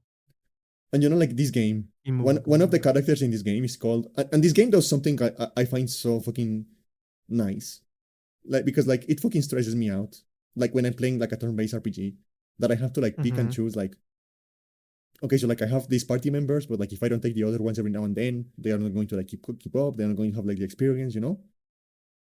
You know, like the whole like party management thing with like who is sharing experience, who is leveling up, like who is like getting the Yeah, skills that you some need, have like, pretty much mitigated it through like group XP share essentially. yeah, like this game solution is way easier. What is it? There are 4 characters. Oh well, yeah, okay. But yeah, there are 4 characters. I guess, yeah. If you, not necessarily a solution outright, but yes, okay. And like the thing is, like all of the 4 characters are like actual characters. Like you don't get to name any of them or anything like that. Yeah. Okay. They all have names and backstories, and I think it actually benefits from for only having 4 characters, because like every character actually gets like a lot of character development. Like they are actually like very complicated characters by the end of the game, and they are actually all very likable. Like because like I feel like in like this kind of the games, there's usually like one character that you fucking hate. Yeah, I wouldn't. In a JRPG for a party, yeah, you're at least gonna get like one that you don't vibe with. But like in this game, like all of them are like actually like by the end of the game, like they are all very likable. They are all like very. I'm trying to think about well, like a Dragons one, I actually liked all of them. Oh, Yeah. but in 8, I don't like one of them. Hmm. But then I kind of like her. I guess whatever. Another advantage that this game has, because like it only has 4 characters, is that it can spend the entire story developing the relationship between like only those 4 characters. Yeah, where you get the opposite of like what I heard about Octopath, where it's like it's not really like they have that much connection. Yeah, and Yeah. like so like and like the thing is like again like you only have like those 4 characters, so they actually have like the opportunity to like do stuff in gameplay on like the combat system to reinforce like as they start to grow closer as like a party. And it's actually very interesting like the way they start like mixing up like the power-ups and stuff like that with the characters to like coincide with like developments on like the story and their relationship. And yeah, like they actually like because there are only 4 characters, like they get developed a lot, and their relationship also gets developed a lot. And also, like I have to give credit to this. I have to give credit to this game. One of the characters is called Ringabel, and he has amnesia. So like it doesn't ring a bell. That's so stupid. The thing is, like by the end of the game, that is a good thing. By the end of the game, that joke makes sense. Alright. Enjoy your adventure with upgraded features and enhancements. And all new minigames with unique ways to play. Square Enix presents the classic fantasy RPG. Like I fucking love this game. Bravely Default. You know how much I like this game? This game is like 80 hours long. I beat it in like a week. And then I immediately started playing it again, and I beat it again like the next week. Oh jeez. In like a higher difficulty. HD remaster. Oh. Set foot in Luxembourg as a warrior of light. 3DS game, right? Yeah, on the 3DS. We already talked a little bit about this. I do wonder what they're going to add. Honestly, this game is another game I'm not expecting it, but like it is definitely possible to get this game running at 120 FPS. Because like something people know what they could add. Something people tend to forget is because like that version they only translated the PS4 version. People tend to forget that this game is actually a PS3 game. Go back to the scene with Oda. I don't think so. No, yeah. No, I don't remember what it is. I know who he is. I don't remember. There we go. Because I feel like I don't remember that one that much. Unless it's when they go to the Chinese restaurant. But yeah, keep going. Yakuza 0 Extended Yaoi Sex Edition. Don't worry, I already know 10 people who told me that as soon as... That was the first scene? Yeah, right, he's wearing his black suit. Yeah, and like I think this is where Kiryu is like getting more information from about like Tachibana real estate, and he goes to like this building that like there's only one tenant. Yeah, because before he works at Tachibana, he gets a black suit, and then he goes with all the squatters. It's coming back to me now. Because I remember there's only 1 or 2 fights that I can remember with Oda, so I was just like, yeah. Because he has to go shopping with Nishiki for the white suit afterwards. Yeah. In the black, like you get to, what was it? Was it like right before he met that guy that Oda was like, threw the cash at and then left, and Kiryu's like, Oda's a jerk, and that guy was like picking it off the floor. Yeah, it is the scene. Yeah, okay. But yeah, like it doesn't, because like they are talking about like new content, but like looking at it doesn't look like they changed the graphics at all. Yeah. And like again, like people don't remember this, but this is a PS3 game. So it my would brain probably was be wondering if they were possible. going to show us a snippet of any of the cutscenes that they were talking about. Yeah. But it will probably be possible to get this game running at 120 FPS. I don't know if they're going to do it, because it kind of gets a little bit wonky on PC when you go above 60. But it would be possible. I don't have the energy to go through 0 again like this. It is a good game, but it is a very long game. It's a very long game, and I platinumed it. I'm done. I've done my dues. Actually, what is this? Like, I don't remember this particular. Is What? this new? Yeah, that's new. Because it's like a red light raid or something. We'll have more game be. Okay, so you know, like I am an Ice Warriors fan. You know, I like those games. In case you didn't know, Oh you god, probably damn didn't it. know. Yeah. But I'm going to say this. I feel like this should be in my opinion, this should be the last game set on this particular world of Zelda. One which future generations would call Is this the third one or the second one? the I imprisonment. can't remember. Was it 2? Okay, so like we in this like particular Zelda timeline, we have Breath of the Wild, then we have like a Warriors game, then we have Tears of the Kingdom, and now we have like another Warriors game. Okay. And like I think like this should be like the last game set in this particular Zelda timeline with like this particular art style. Because like the thing about Zelda, like one of the fun things about Zelda, is that they change, you know? Yeah, no. Like they are not like constantly like making direct sequels, and they change the art alternate style, they change the timelines timeline, stuff and like that. styles. Yeah, you've got like Toon Link, you've got like the Ocarina look, you've got the pixelated look of like fucking Four Swords. You got Yeah. So I honestly feel like okay, this should be like the last look on this particular timeline, and they should like move to like like do the thing and like do something different next time. I feel like we have spent enough time on this particular section of the timeline. I am definitely interested in where they'd possibly go though. You truly have traveled. I mean, because like I feel like a lot of like Breath of the Wild was like built around like hardware limitations. I feel like they decided to go because like the thing about like the Wii U is that like a lot of people think that the Wii U is like weaker overall than the Xbox 360. But the thing is like the graphics on the Wii U are like way more powerful than the Xbox 360. The problem is that the CPU is a piece of shit. Mm-hmm. And you know like what happens on the CPU? NPCs. So I feel like Breath of the Wild was probably like designed, like the whole like post-apocalypse things were designed to have a justification to have a world without a lot of NPCs. Mm-hmm. To actually get it running on the Wii U. So now that they have like an actual competent CPU, they could probably like go back and like create like a new timeline or where Hyrule hasn't fallen, and like have like actual Make a game with like Vaati, you cowards. That is what I want on like the next game. I want pre-apocalypse. I want like actual cities and stuff like that. I just want Vaati back. Look, a Warriors game with accurate frame rates. Isn't that crazy? The power of the next generation. I do like this character's design.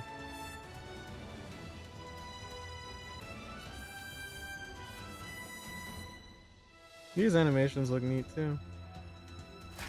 Like I don't know, like honestly, it is honestly impressive how good the Warriors team is at like replicating art styles. Mm-hmm. Like it is impressive how good they are at like copying other people's art style, and like because it does look like just it looks like it is running on like the same engine and stuff like that, but it is not. It is like running on their own in-house engine. And like they also made like you know like that Persona 5 Scramble game, like that one also looks like identical to Persona 5. So it is like very impressive how good they are at like copying art styles.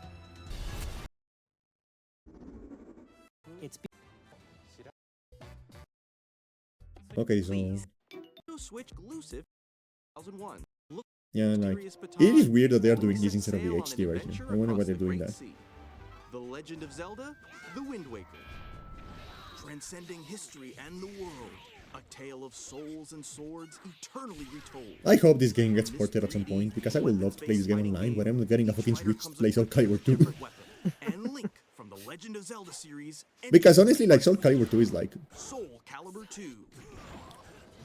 Like it is like Soul Calibur 2 and like Tekken 5 are probably my two favorite fighting games of all time. That checks out. Soul Calibur 2 is fucking amazing, and I would love to have like this game with exactly the same game with rollback. Like it would be like the perfect game, to be honest. White knuckle racing at speed. They are never going to make anyone. Kilometers per hour. 30 machines. Well, I mean, like, didn't the devs say like they've made this game like as perfect as they could, and there's nothing to really do from this point on? Like it is like this game is like a deeply ironic game. This game is like a deeply ironic game because it's like one of the best Nintendo games ever made, right? It is like one of the like best games Nintendo has ever published, but it was actually developed by Sega like 2 years after they stopped making consoles. Oh wow! So like, Sega stopped making consoles, and then they made the best Nintendo game. I died. Here you are, my king. EX. Luckily, So it is classic deeply game, ironic. future. And they are never going to do melee. You know? They are never going to do melee. Nintendo Like they are Chibi doing like Robo, right? they are doing Nintendo like all Classics, Pokemon games, all the Mario Switch games, but 2 they are never going to do exclusive melee. game library coming to Nintendo Switch Online controller, E-button controller, the same day.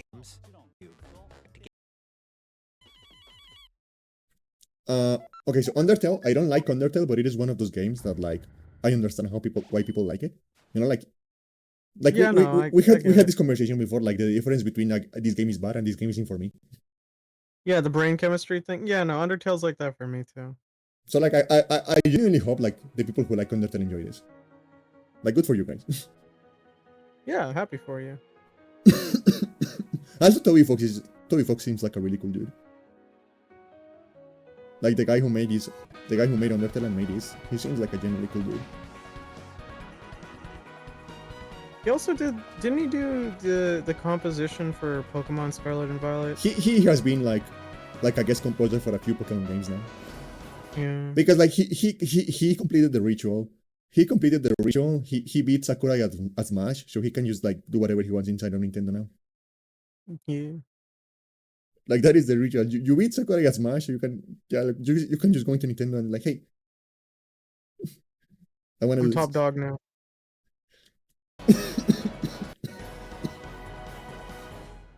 And like the funny thing is like the thing about like him beating Sakurai at Smash didn't come from him. Sakurai was the one who told that story.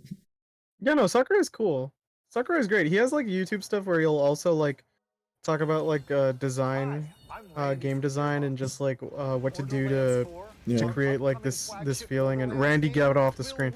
You know what? Like I was thinking about like like frame this delays yesterday. and stuff for impact. Yeah, go ahead. I was thinking about this yesterday. It's like this frame, like this transition here, and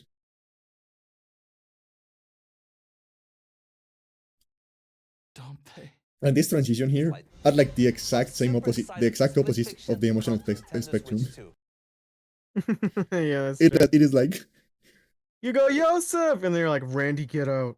Yeah, he goes, yes, fuck the Oscars. Yo, Yosef, and then you see Randy, and you're like, Randy, get out. Yeah. Unfortunately, this game has been infected by Randy. Unfortunately, this stream has been infected by Randy. Hi, I'm Randy from Gearbox. Borderlands. But it is like they're like perfectly opposite, perfectly balanced. Yeah. I don't care about Borderlands. Yeah, I don't care either, but like what is like impressive is like this game runs like looks like it's running at a very high resolution in the Switch. I'll give Borderlands also some points for some of its character designs for like protagonists. Like it also looks neat, but I just don't care. Yeah, it is very impressive that like this game genuinely looks like it is running at a very high resolution, which is interesting. Oh, it's for Access. Yeah, unfortunately, Civilization 7 sucks. Oh, it does? Yeah, and I'm going to like, and this isn't me being pedantic, you know, this isn't me being like PC Master Race, but I genuinely think the reason it sucks is because it launched on consoles the same day.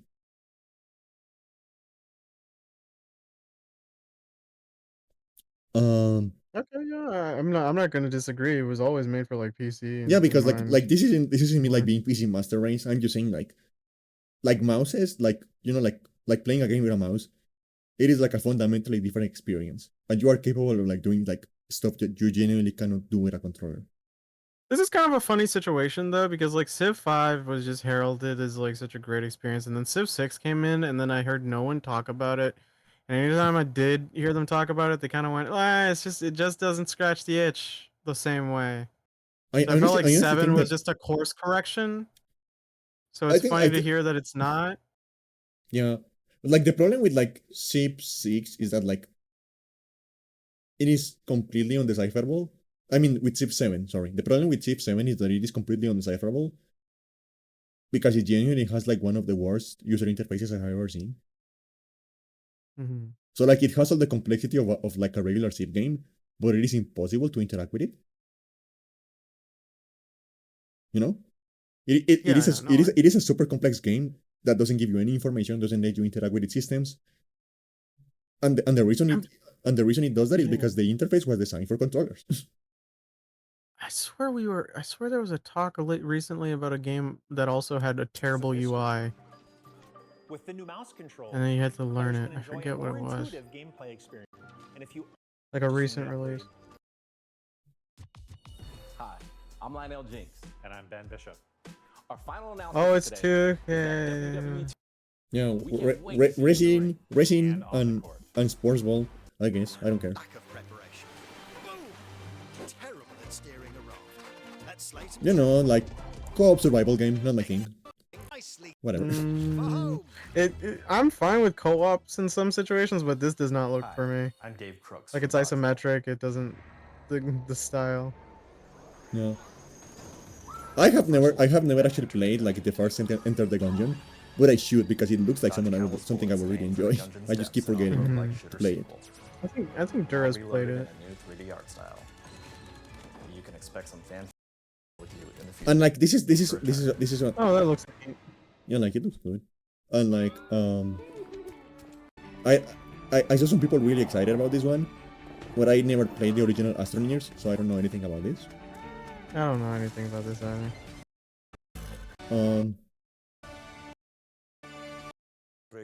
Okay, more numbers. This is 30 FPS, of course. Like this was never going to run at 60 FPS on the fucking Switch. Like there is no fucking way it was going to run at 60 FPS on the fucking Switch. So this is 30 FPS. But like it is actually like a very shockingly stable 30 FPS. Like there are drops here and there, but it is like actually like very stable at 30 FPS. It is using dynamic resolution, and it seems like it is going between 540p and 1080p, which again is like very in line with what the Xbox Series is. Because like, and this is like the thing about like the games. Like some of these games don't look that great, but when you compare it to the Xbox Series S, it is actually like almost the same. Which means the Switch is going to be able to keep up with like at least for this generation.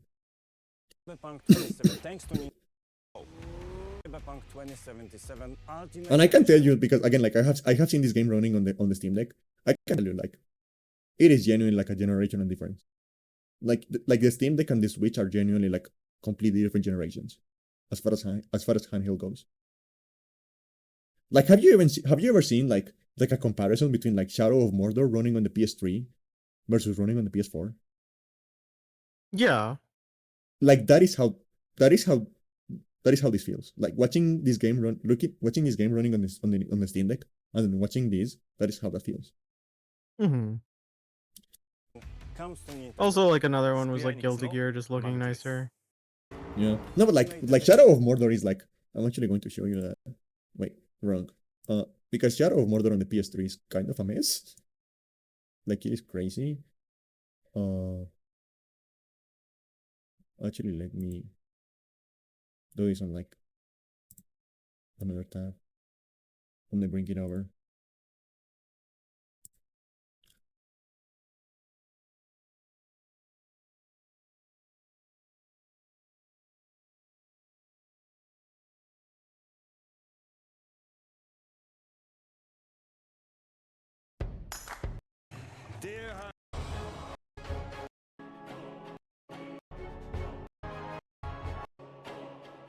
This video is not a great comparison. Let me see if I can find another one. Okay, yeah. Like compare like Shadow of Mordor between the PS3 and the PS4. Like look at those numbers. Look at the graphic difference. Yeah, no, it looks. The pain of my twin shall echo within you. This is what comparing Cyberpunk on the Steam Deck versus the Switch 2 feels like, genuinely. And again, like this is another one that is very interesting because like obviously like this game came out first on the PS4, right? And then they released the game on the PS5 with like some extra content and stuff like that. But the thing is, they actually like made some graphic changes. And if you look at like some of the like stuff on this, and if you know what you're looking for, this is a port of the PS5 version. Because like they could have like theoretically, if there wasn't enough power to handle like that, they could have gotten back and ported the PS4 version, right? But this is a port of the PS5 version. Switch 2.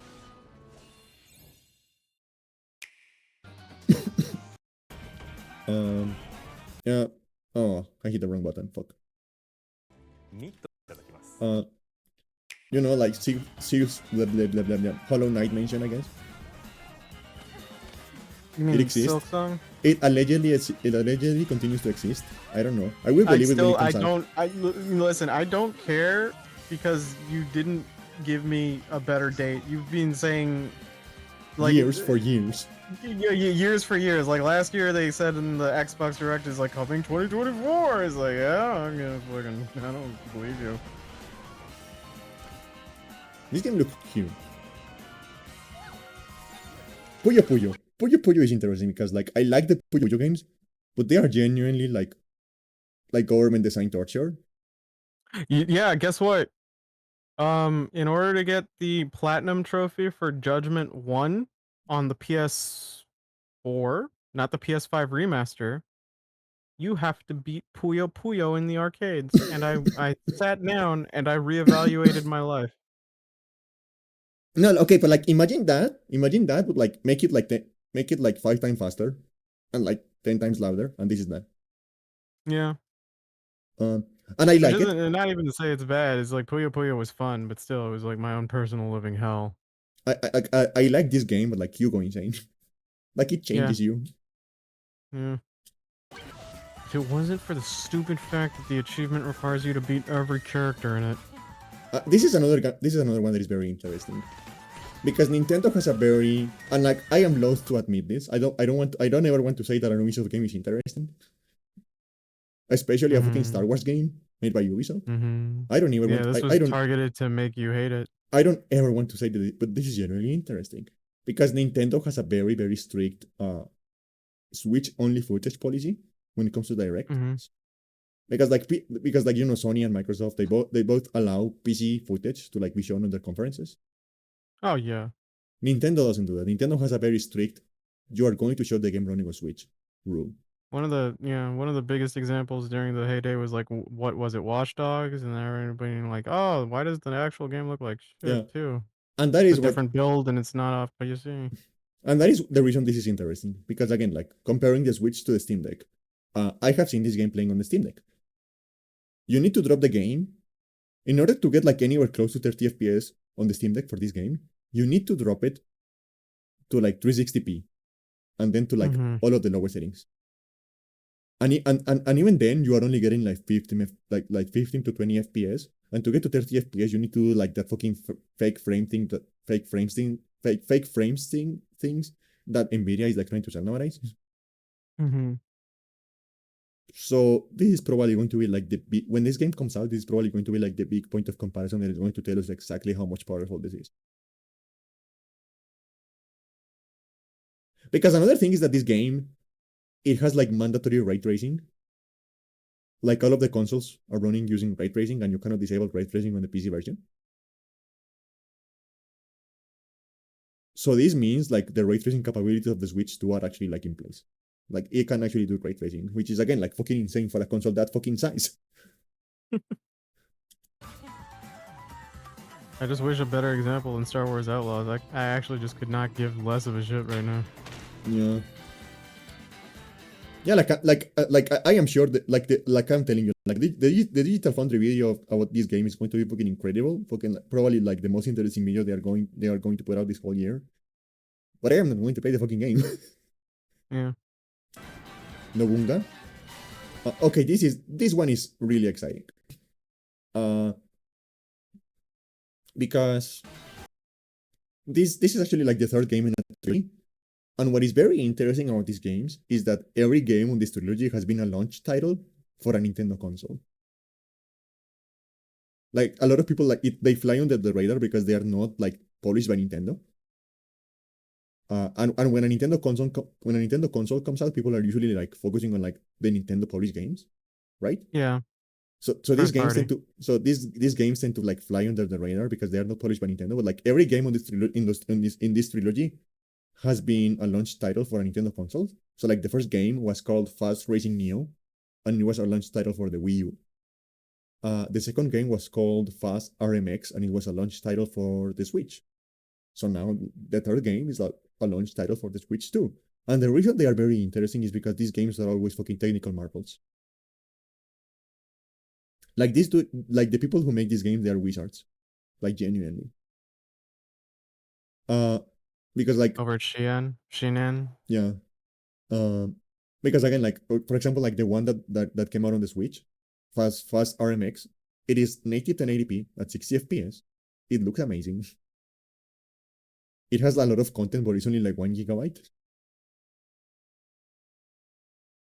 Because they are actually like generating like most of the textures in real time when the game loads. So there are actually like no textures stored in like the actual like game files.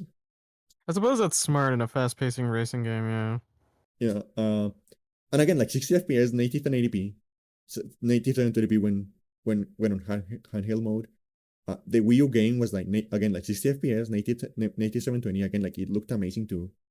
And like even like on other consoles, like Shinen made the only game that runs at 8K on the original PS5.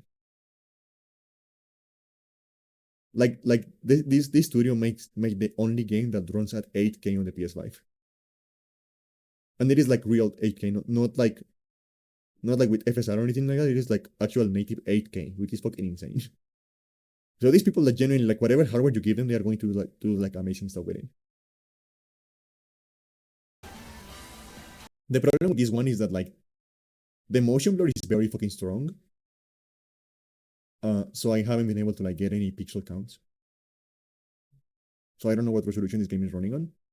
Because like the thing about like when you have like motion blur this strong, it actually starts like giving the illusion of the game running at a lower resolution. And it like models the edges. So I don't know what resolution this game is running at. But it is probably going to be very impressive. Because again, like these studios are fucking wizards. And people who complain about like Nintendo not making any like new F-Zero games, play these games. Like this is like honestly, like Nintendo doesn't need to make F-Zero games anymore because they are getting one of these for every fucking console. And To be fair, a lot of that is just on the marketing of them. Yeah. Yeah. I've also like just from the scenes, I think the one because I remember seeing a screenshot of RMX, yeah. And it's just like one of the things that kind of just F-Zero does a little differently is its backgrounds are a little more interesting, while these kind of don't really hit the same way to me. But the vehicles themselves, and yeah, see, like they're realistic, but there's just it doesn't feel like it has as much of a personality. All right, fucking Raido. Andate. Yeah. For those that don't know, and this is Insomnium is one of the games that Candy got me on. Yeah. She said I must play it. Yeah. This is going to be one of those segues into like an interesting topic actually. And again, like unfortunately, a lot of the most interesting things about like this conference are about games I fucking hate. But this is interesting because like Fortnite was already on the Switch, but they are developing like a completely separate Switch 2 version, right? And this is like a nice segue to like something very interesting, and that is like the Switch 2 is actually not backwards compatible with the Switch 1. And that is just running an emulator? Yeah. Nintendo developed an emulator. Because that's so funny. Because and they were explaining like that genuinely like there are some they decided to just focus on like getting like all of the like new features on like the new GPU. And like the like on they decided to like when they were making the hardware, they decided because like the thing is like for example like the reason the Wii U was backwards compatible with like the Wii is because there was actually like a Wii processor inside of the Wii U. Right? And stuff like that. And they decided to just not try to do that and just like focus on like getting like the best the hardware on the Switch 2 could be. And then they will think about like Switch 1 compatibility when it came to it. And they decided that the best solution was going to be it is less of an emulator and more of a like compatibility layer, which is different. Like if you have ever used like DXBK on PC, you know what that is? No. It is like a thing. It is like a DLL file you can drop into like a games folder, and it essentially like hijacks the rendering of the game, and it transform and it like sends it to like a Vulkan pipeline. So the computer thinks the game is actually running using like the Vulkan API instead of like whatever the original API was. And it is more like that than an emulator, because they are using the same architecture and like very similar operating system. So you don't need like a full emulator. You just need like a few compatibility layers. But that is what they're doing. And that is the reason there are some games that have compatibility problems. The good news in that regard is that because Nintendo is developing like those layers, that means Nintendo can fix those games without the games that have compatibility issues. They can fix them themselves without like needing to get like the publishers involved. Because all they'd have to do is adjust the emulation, correct? Yeah. And like even now, like the numbers are actually like very, very good.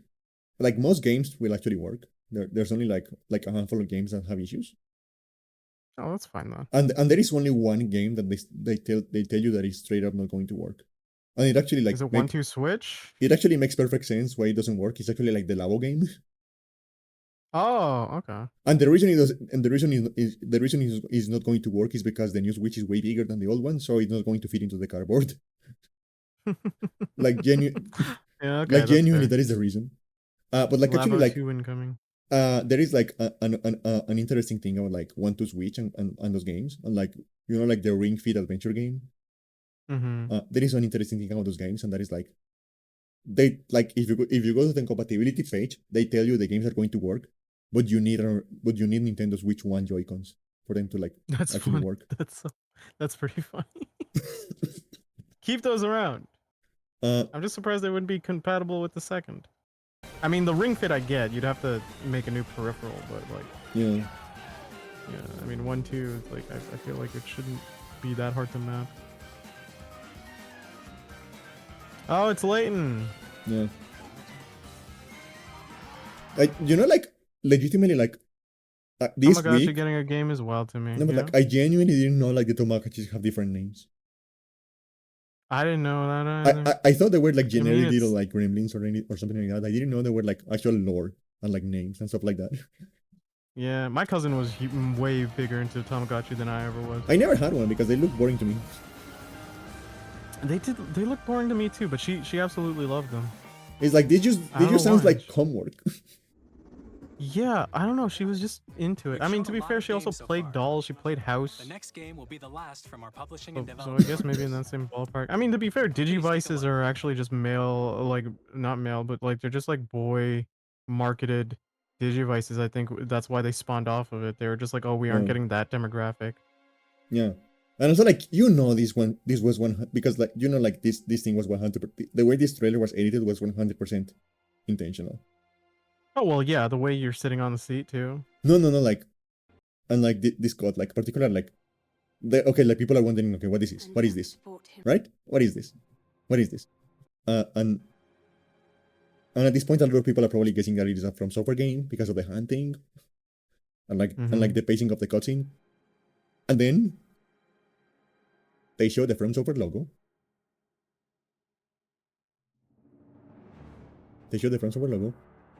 And then they show this fucking building.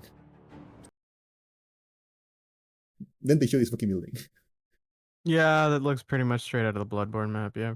Like, that is 100% intentional. Same bridge. Yeah, this is 100% intentional. Like, this was 100% like the confusion was, and even like, because like like that statement silent. No, he's actually here so I can bite his ears. Stop biting my arm.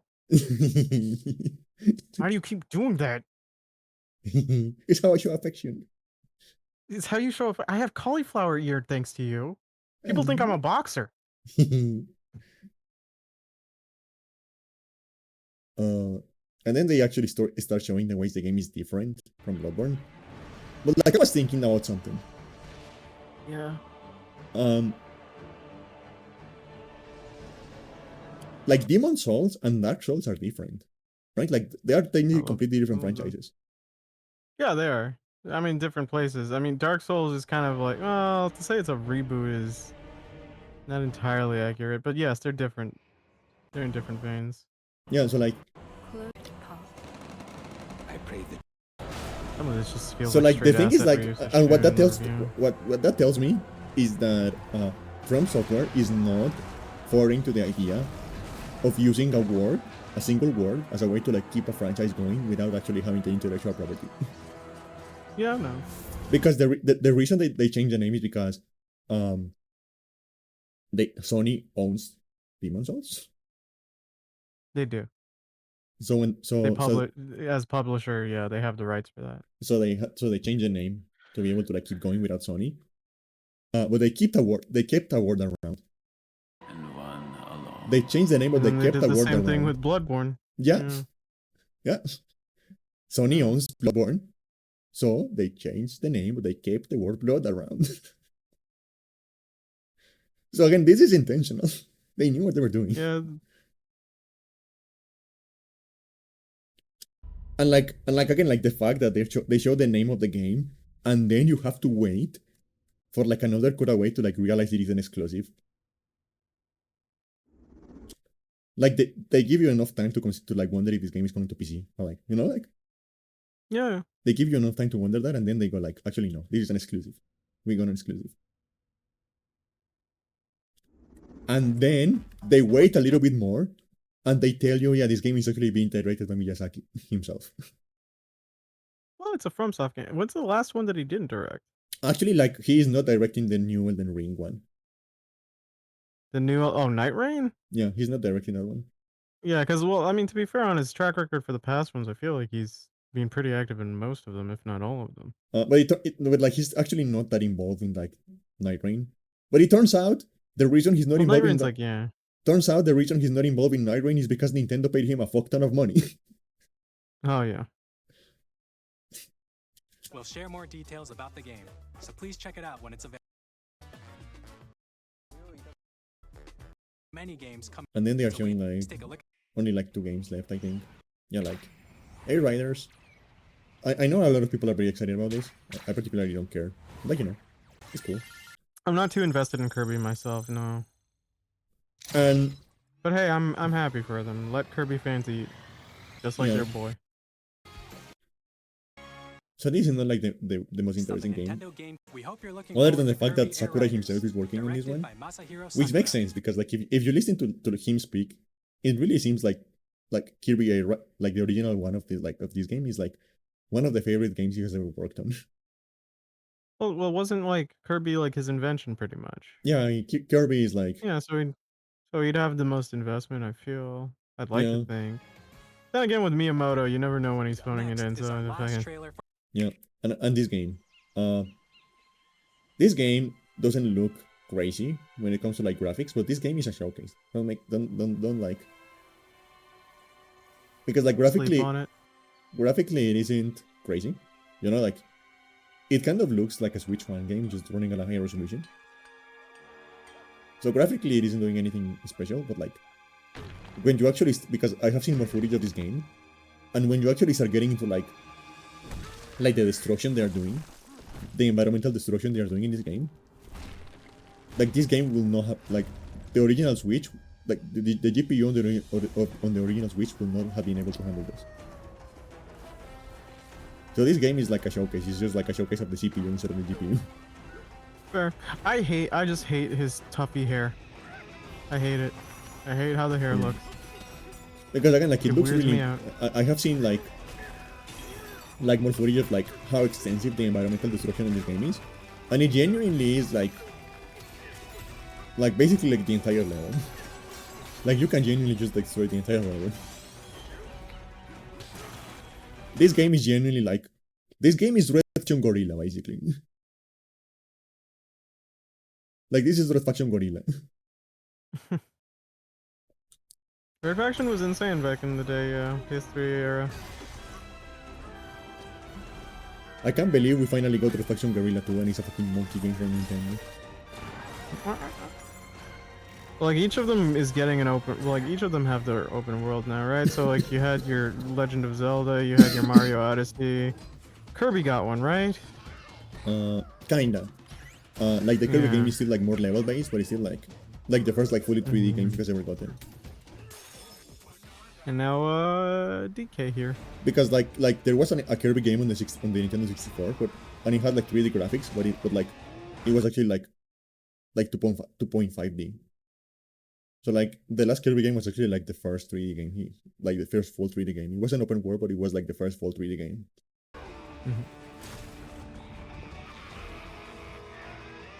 So yeah, Red Faction Gorilla coming this July, I guess. But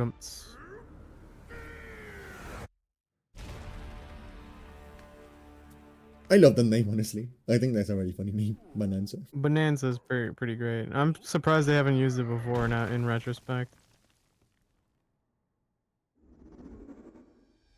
That was a brand new 3D No, that's July action game 17th. Okay, you know something really funny. Donkey Kong Bonanza. What? Okay, so like I don't know if you watched this was when it was live, but there was like I slept through it because it was like early. There was like a technical issue. There was like a technical issue on like the Nintendo of America stream.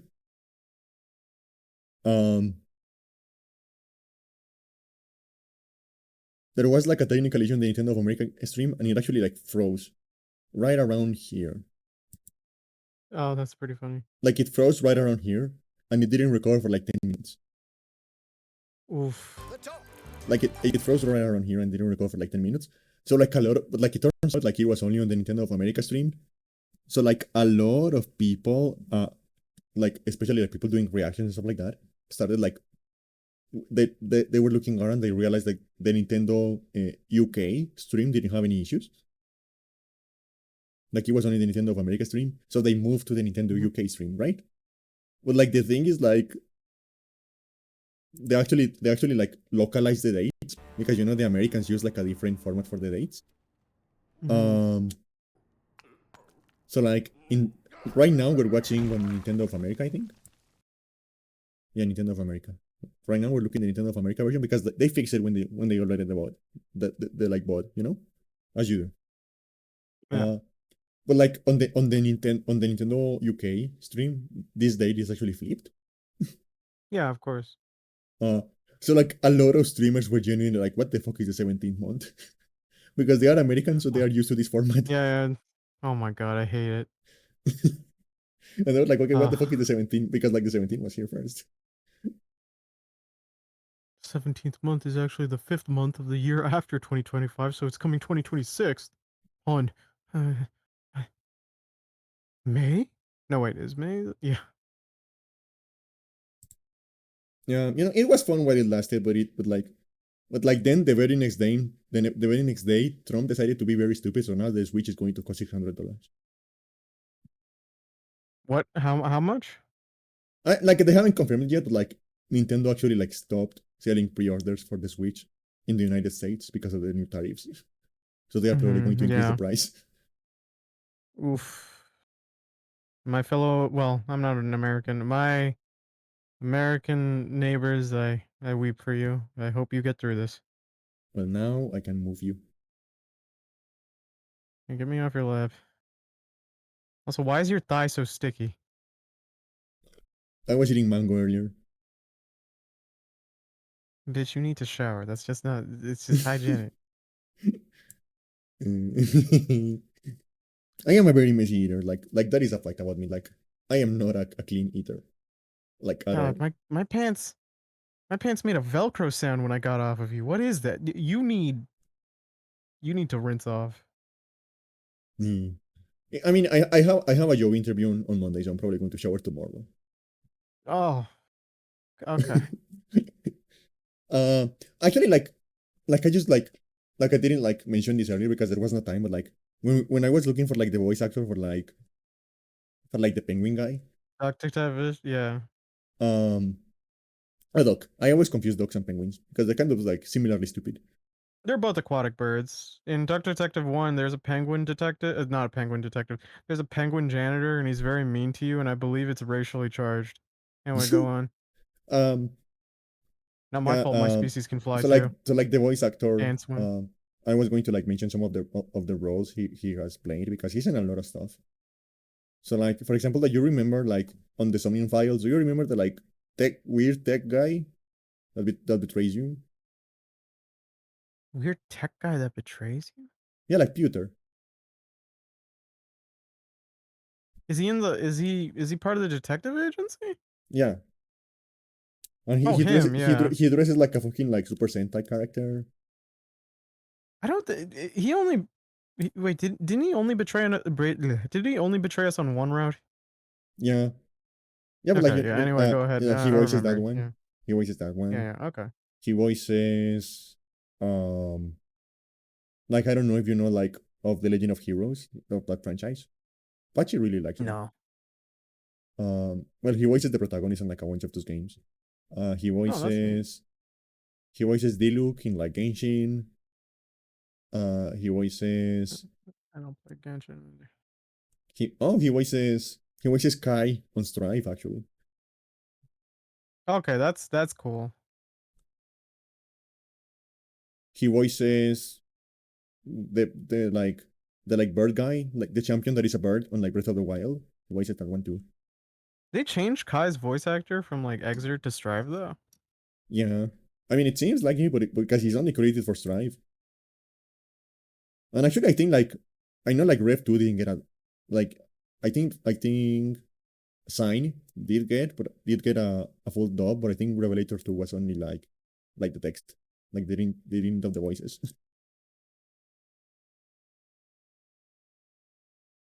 Oh yeah, no, they did change his voice actor. He had a different voice actor in Exerd because in Exerd, Kai was voiced by the same guy who voiced Phoenix Wright in the 3DS games.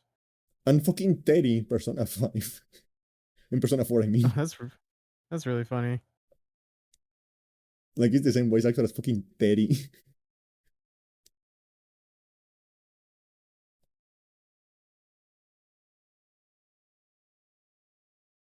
And also like I think he's like one of the regulars on like that voice actor, like the one who voices Teddy, he's one of the regulars on like that Matthew Mercer D&D show.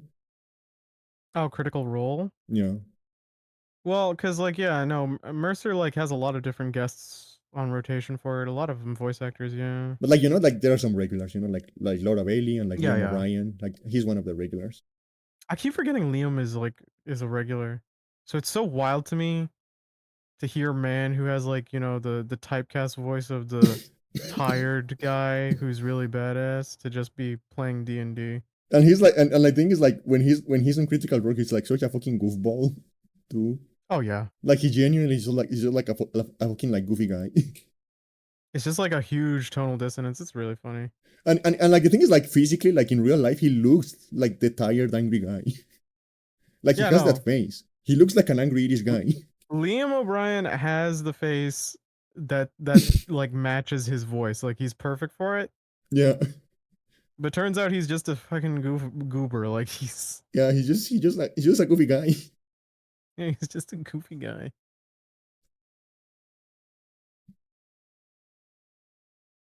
He just like but yeah, like fucking Teddy. I don't know. I really dislike Teddy. I mean, that's fine. Oh, and actually, like the sister of that actor is on Strive. She voices May. Because like that's wild. it turns out he has a sister and she's also like a voice actress. The family business. And she's like also like very prolific herself. Oh, that's pretty cool. So she voices, for example, The only sibling voice actors that I can remember are like the Arias brothers, who both voiced Frieza at some point. yeah. So she voices May on Strive, and she voices like the redheads on like the near games, like the redhead twins on like the near games. Mm-hmm. She voices those. Uh, she voices the Shogi girl on Persona 5. She voices Iris on Final Fantasy 15.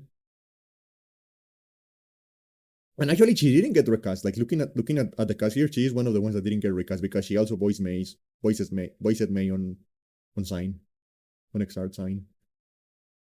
No, she didn't get recast. So I guess they only recasted some of them.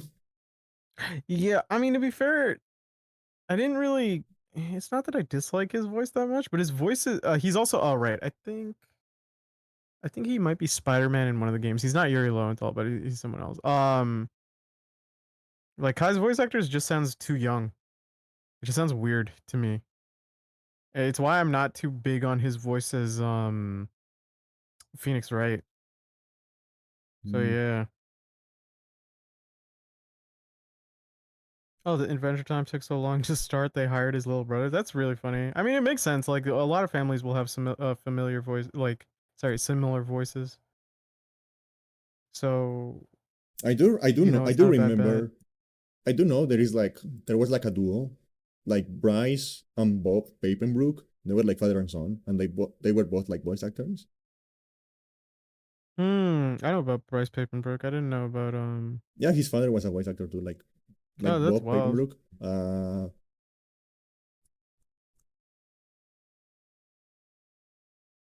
And I don't remember the game, but I know there is a game.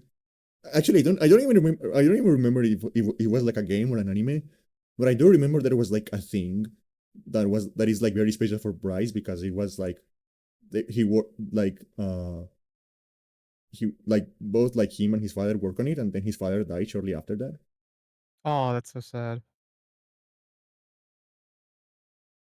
So I know there is like one project that was like both Bryce and Bob worked together on before Bob passed away. Uh, I'm trying to see if I can like find like the date. it's probably on the IMDb. Because you can probably get it by like cross referencing the dates. I think it's like you have to scroll because Bryce is still like very much active. Oh yeah, no, he's a familiar name. I think he was in an anime I watched recently.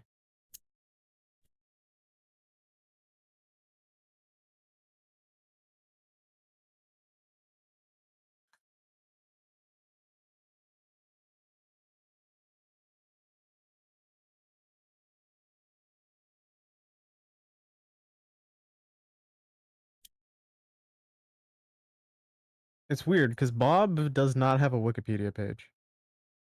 Yeah, but he does have like I always check like behind the voice actors, like kind of information. Um, yeah, he passed away on 2006, so it's been a while. So you have to scroll down a little bit.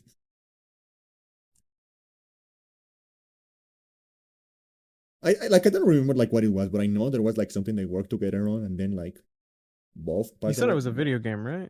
I think I don't remember actually. Like now I'm starting to like have my doubts about that. Because like Um, the latest thing the only video game dubbings that it has listed on him are like Samurai Warriors, Disgaea Hour of Darkness, and Xenosaga 1.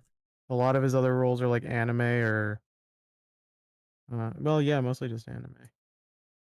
oh, actually, like behind the voice actors has like a team ups page, I guess. So maybe I can like cross reference that way. A live tangent based Yeah. voice actor searching on this podcast right here. Actually, I think the reason I know that fact is because it was a Dynasty Warriors game. I think it was Dynasty Warriors 5. I think that is the reason I know Of that course, fact. of course. Yeah, life tangents for you. This is how conversations with me usually flow. Like I have a Okay, very so in like Dynasty I am a big Warriors, scatterbrain. he's Guan Ping. Oh yeah, that's the thing. That's the thing that makes it like particularly like crazy. Uh Because he's Guan Yu. oh no, actually no. Like in that actually no, like in Dynasty Warriors 5, Yu is played by Crispin Freeman. The Okay. same guy who plays Kaito actually. I know Kaito. He also voices like he did some other anime voice actor work. I think he was like Alucard. Yeah, he was Alucard. Yeah, but the thing I is want like, to say. oh, but like Bob Papenbrook voices Shang Fei, which is like like another one of those because like like Wan Yu, Shang Fei, and Liu Bei were like sworn brothers. Mm-hmm. So we're sworn brothers with his dad. Yeah, so like there is like a link there, which is it is crazy. Like you like you and your dad are like voice actors, and like he plays your dad's best friend on like a role you're having, and then he dies. Oh yeah, I mean that would break anyone's heart, but it's like it's a very special connection to have, and that kind of bond to immortalize. I find shit like Yeah. that beautiful. I mean, like with God, I can't remember which was which, but when one of the Arias brothers passed away, his brother took the role of like Frieza, which I think was very special to him. And since their voice registers are so close, it just felt like a natural fit. Yeah. So yeah,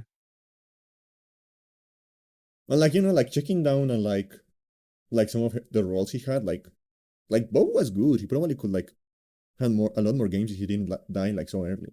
Because like 2006 was like relatively still like very early for like professional voice acting games. oh yeah. Well, how old was he? Uh, Not that old actually. Okay. He was 50. Oh, that's not old at all. Yeah, he definitely could have like acted for like another 20 years if he didn't die in Yeah, could 2006. have. Yeah. And I mean, Bryce is still acting. He I never mean, stopped. yeah. He's getting work. Yeah, but like like yeah, like that is like Oh my god, I forgot Bryce is Silver the Hedgehog. he is. Yeah. Actually, there is a lot of connections between like weirdly enough, there is a lot of voice actors that like cross over between like Sonic and Dynasty Warriors. And Bryce is also in Nosuke, and he's also Kirito, and oh my god, dude, I don't. Oh my god, he's fucking, He's everywhere. he's fucking, he's Shiro Emiya, bro. How are you everything? But like there is actually like a lot of crossover between like Dynasty Warriors voice actors and like Sonic voice actors. That's pretty funny. For example, I know that like the guy who still voices because like they actually like changed the cast for like the new Dynasty Warriors game. Like they have like a completely different cast now because I think like Koi doesn't like working with unions anymore. um but like up until Dynasty Warriors 8, the voice actor for Shahodun was the same guy who voices Shadow. And it is like a completely different voice. Like it genuinely is Well, kind of impressive how different like the range is because well, are you talking about animated series Shadow, like the Sonic 06 Shadow that we all know? no, actually, like just like the modern Shadow the Hedgehog. Oh, you mean the one in Generations? Actually, I think he voices every fucking Shadow the Hedgehog. No, no, because they changed his voice. They gave him like an old man voice. So like there was so Shadow used to be voiced by the same guy who voiced Sonic in the animated series Sonic X. Yeah, And but like then okay, in so the video games they had the same one, and now they changed him to some like older voice actor after the Sonic Boom animated series. okay, so And like I yeah, don't really like his voice that much. he's the modern Shadow. Yeah. Because like the modern Shadow just sounds like someone's like gruff uncle. And I've never done anything nothing like against that, that but it just before. feels weird to hear Shadow like that. But like the Whereas thing like is you like usually hear Shadow as like the edge voice that you always think is like, I like Latinas. And you're like, yeah, okay. the thing about like he's actually like one of my favorite like performances on like the old Dynasty Warriors cast. He's really good as Shahodun. He Well, said good for you. he said Because you're a Latina, so Shadow likes you. he says because like Shahodun is like a fucking badass. Like okay, so like there is this story about like because like one of the things about like Shahodun is that like and like one of the like main things about his character design is that he's wearing an eye patch. Mm-hmm. And the thing is like he lost his eye he lost his eye in battle. And like the way the story goes is that like it was an arrow. Like he was like in the middle of a battle and an arrow hit his eye. And then he fucking pulls the arrow out with the eye still attached. Like he pulls the arrow out Ew. with the fucking eye in, and he goes. He lifts the fucking arrow up into the air in the middle of the fucking battle. Like keep in mind there is still a battle going on around him. He lifts the fucking arrow into the air and goes, "This blood is a gift from my mother. This flesh is a gift from my father. I cannot waste it." And he eats the fucking eye and keeps fighting.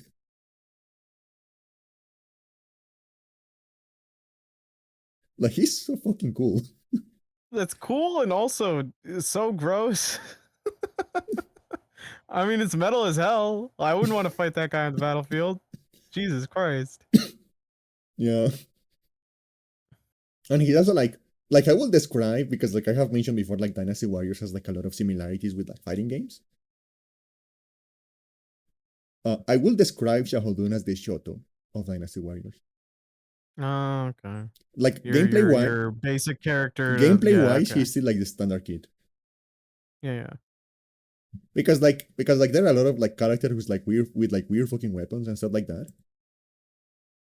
Shahudun just has like a big fucking sword. Sometimes that's all you need, though. Sometimes you just gotta go thwomp. Yeah, but like they make him like super fun in Dynasty Warriors 8 because they give him like a bunch of like special like rush abilities that you can use to like extend your combos.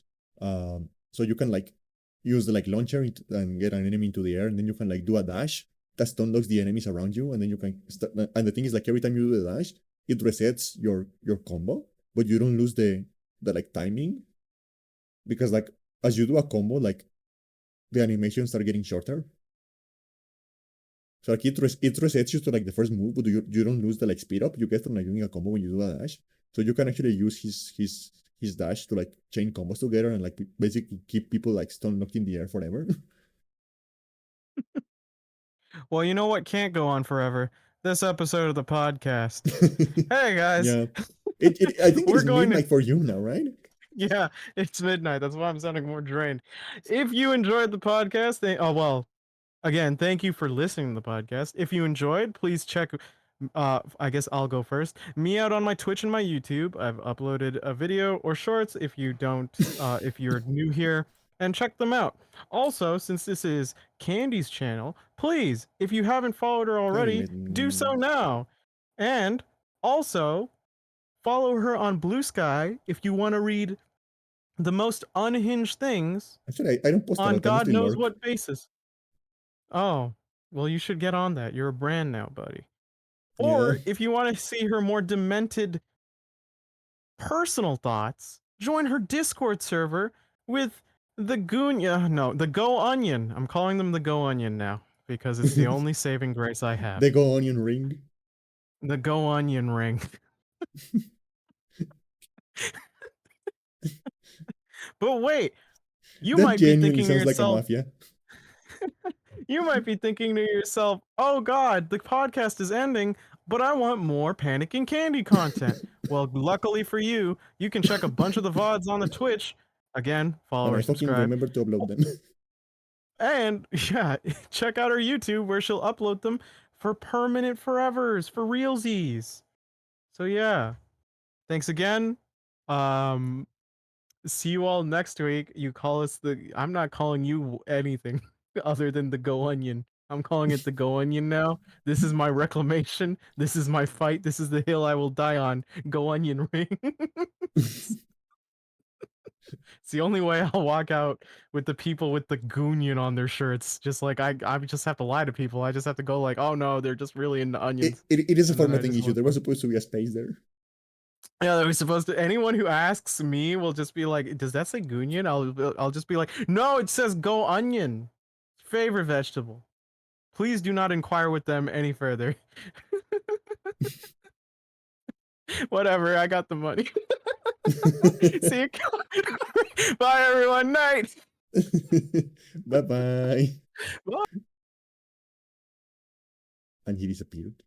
He disappears into the night, like his name. Because like actually, like in case you don't know, like his username actually means night, like Nacht means night in German. But yeah, like he is way better, and like this outro thing, he like the coward he is. Like he can be very like I'm just going to tell you guys he can be very obstinate about some stuff.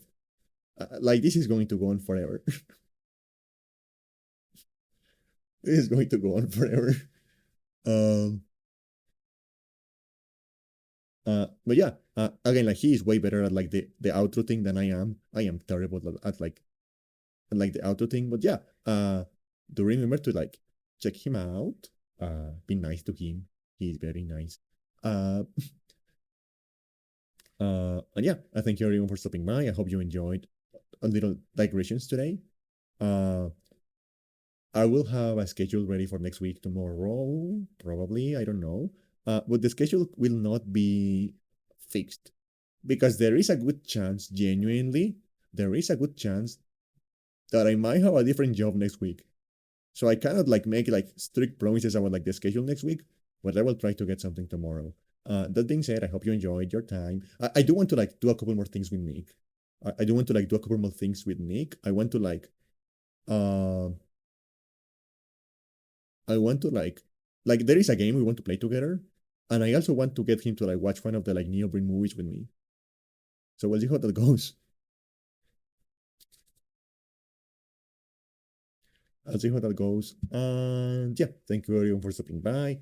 I'll see you again Monday, probably. The onion ring sounds salty.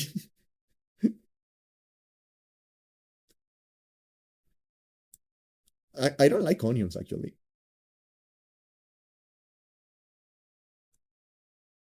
No, like thinking about it, I don't like onions.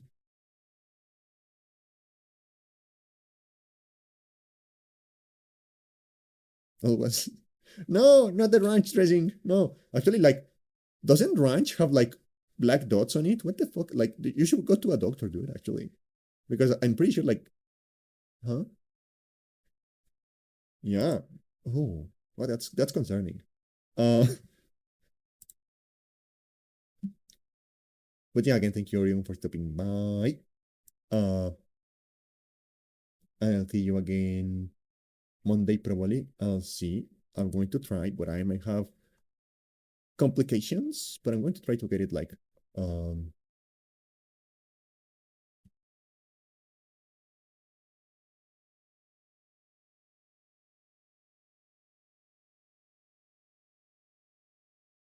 I'm going to try to get like a schedule tomorrow. Again, no promises, but like probably on Monday I'll see you again.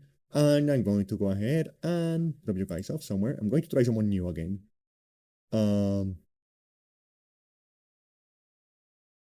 Because I've been enjoying just like originally when I started like streaming, I would rate people I was following a lot. Uh, but like now that I started like rating people like I don't know, I've been actually finding a lot of like cool peeps like that. So I'm enjoying doing that. So we're going to rate someone new again. I'm enjoying doing that a lot. Um, like the other day we rated someone and they were like modifying an NES and it was super cool and stuff like that. Like it's been really fun. So I'm going to drop you guys out with someone new, and then I'll go take a rest and I'll see you guys again on Monday. Probably. I'll let you guys know. Again, thank you everyone for stopping by. I hope you have a good time. I hope you have a great day, great night, great rest of your evening. And I'll see you again soon.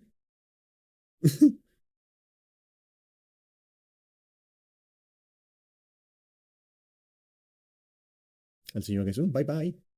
Bye bye, guys. See you again soon. Bye bye. You are being so mean to him. That's not fair to him. He's a nice boy. He just doesn't like gooning.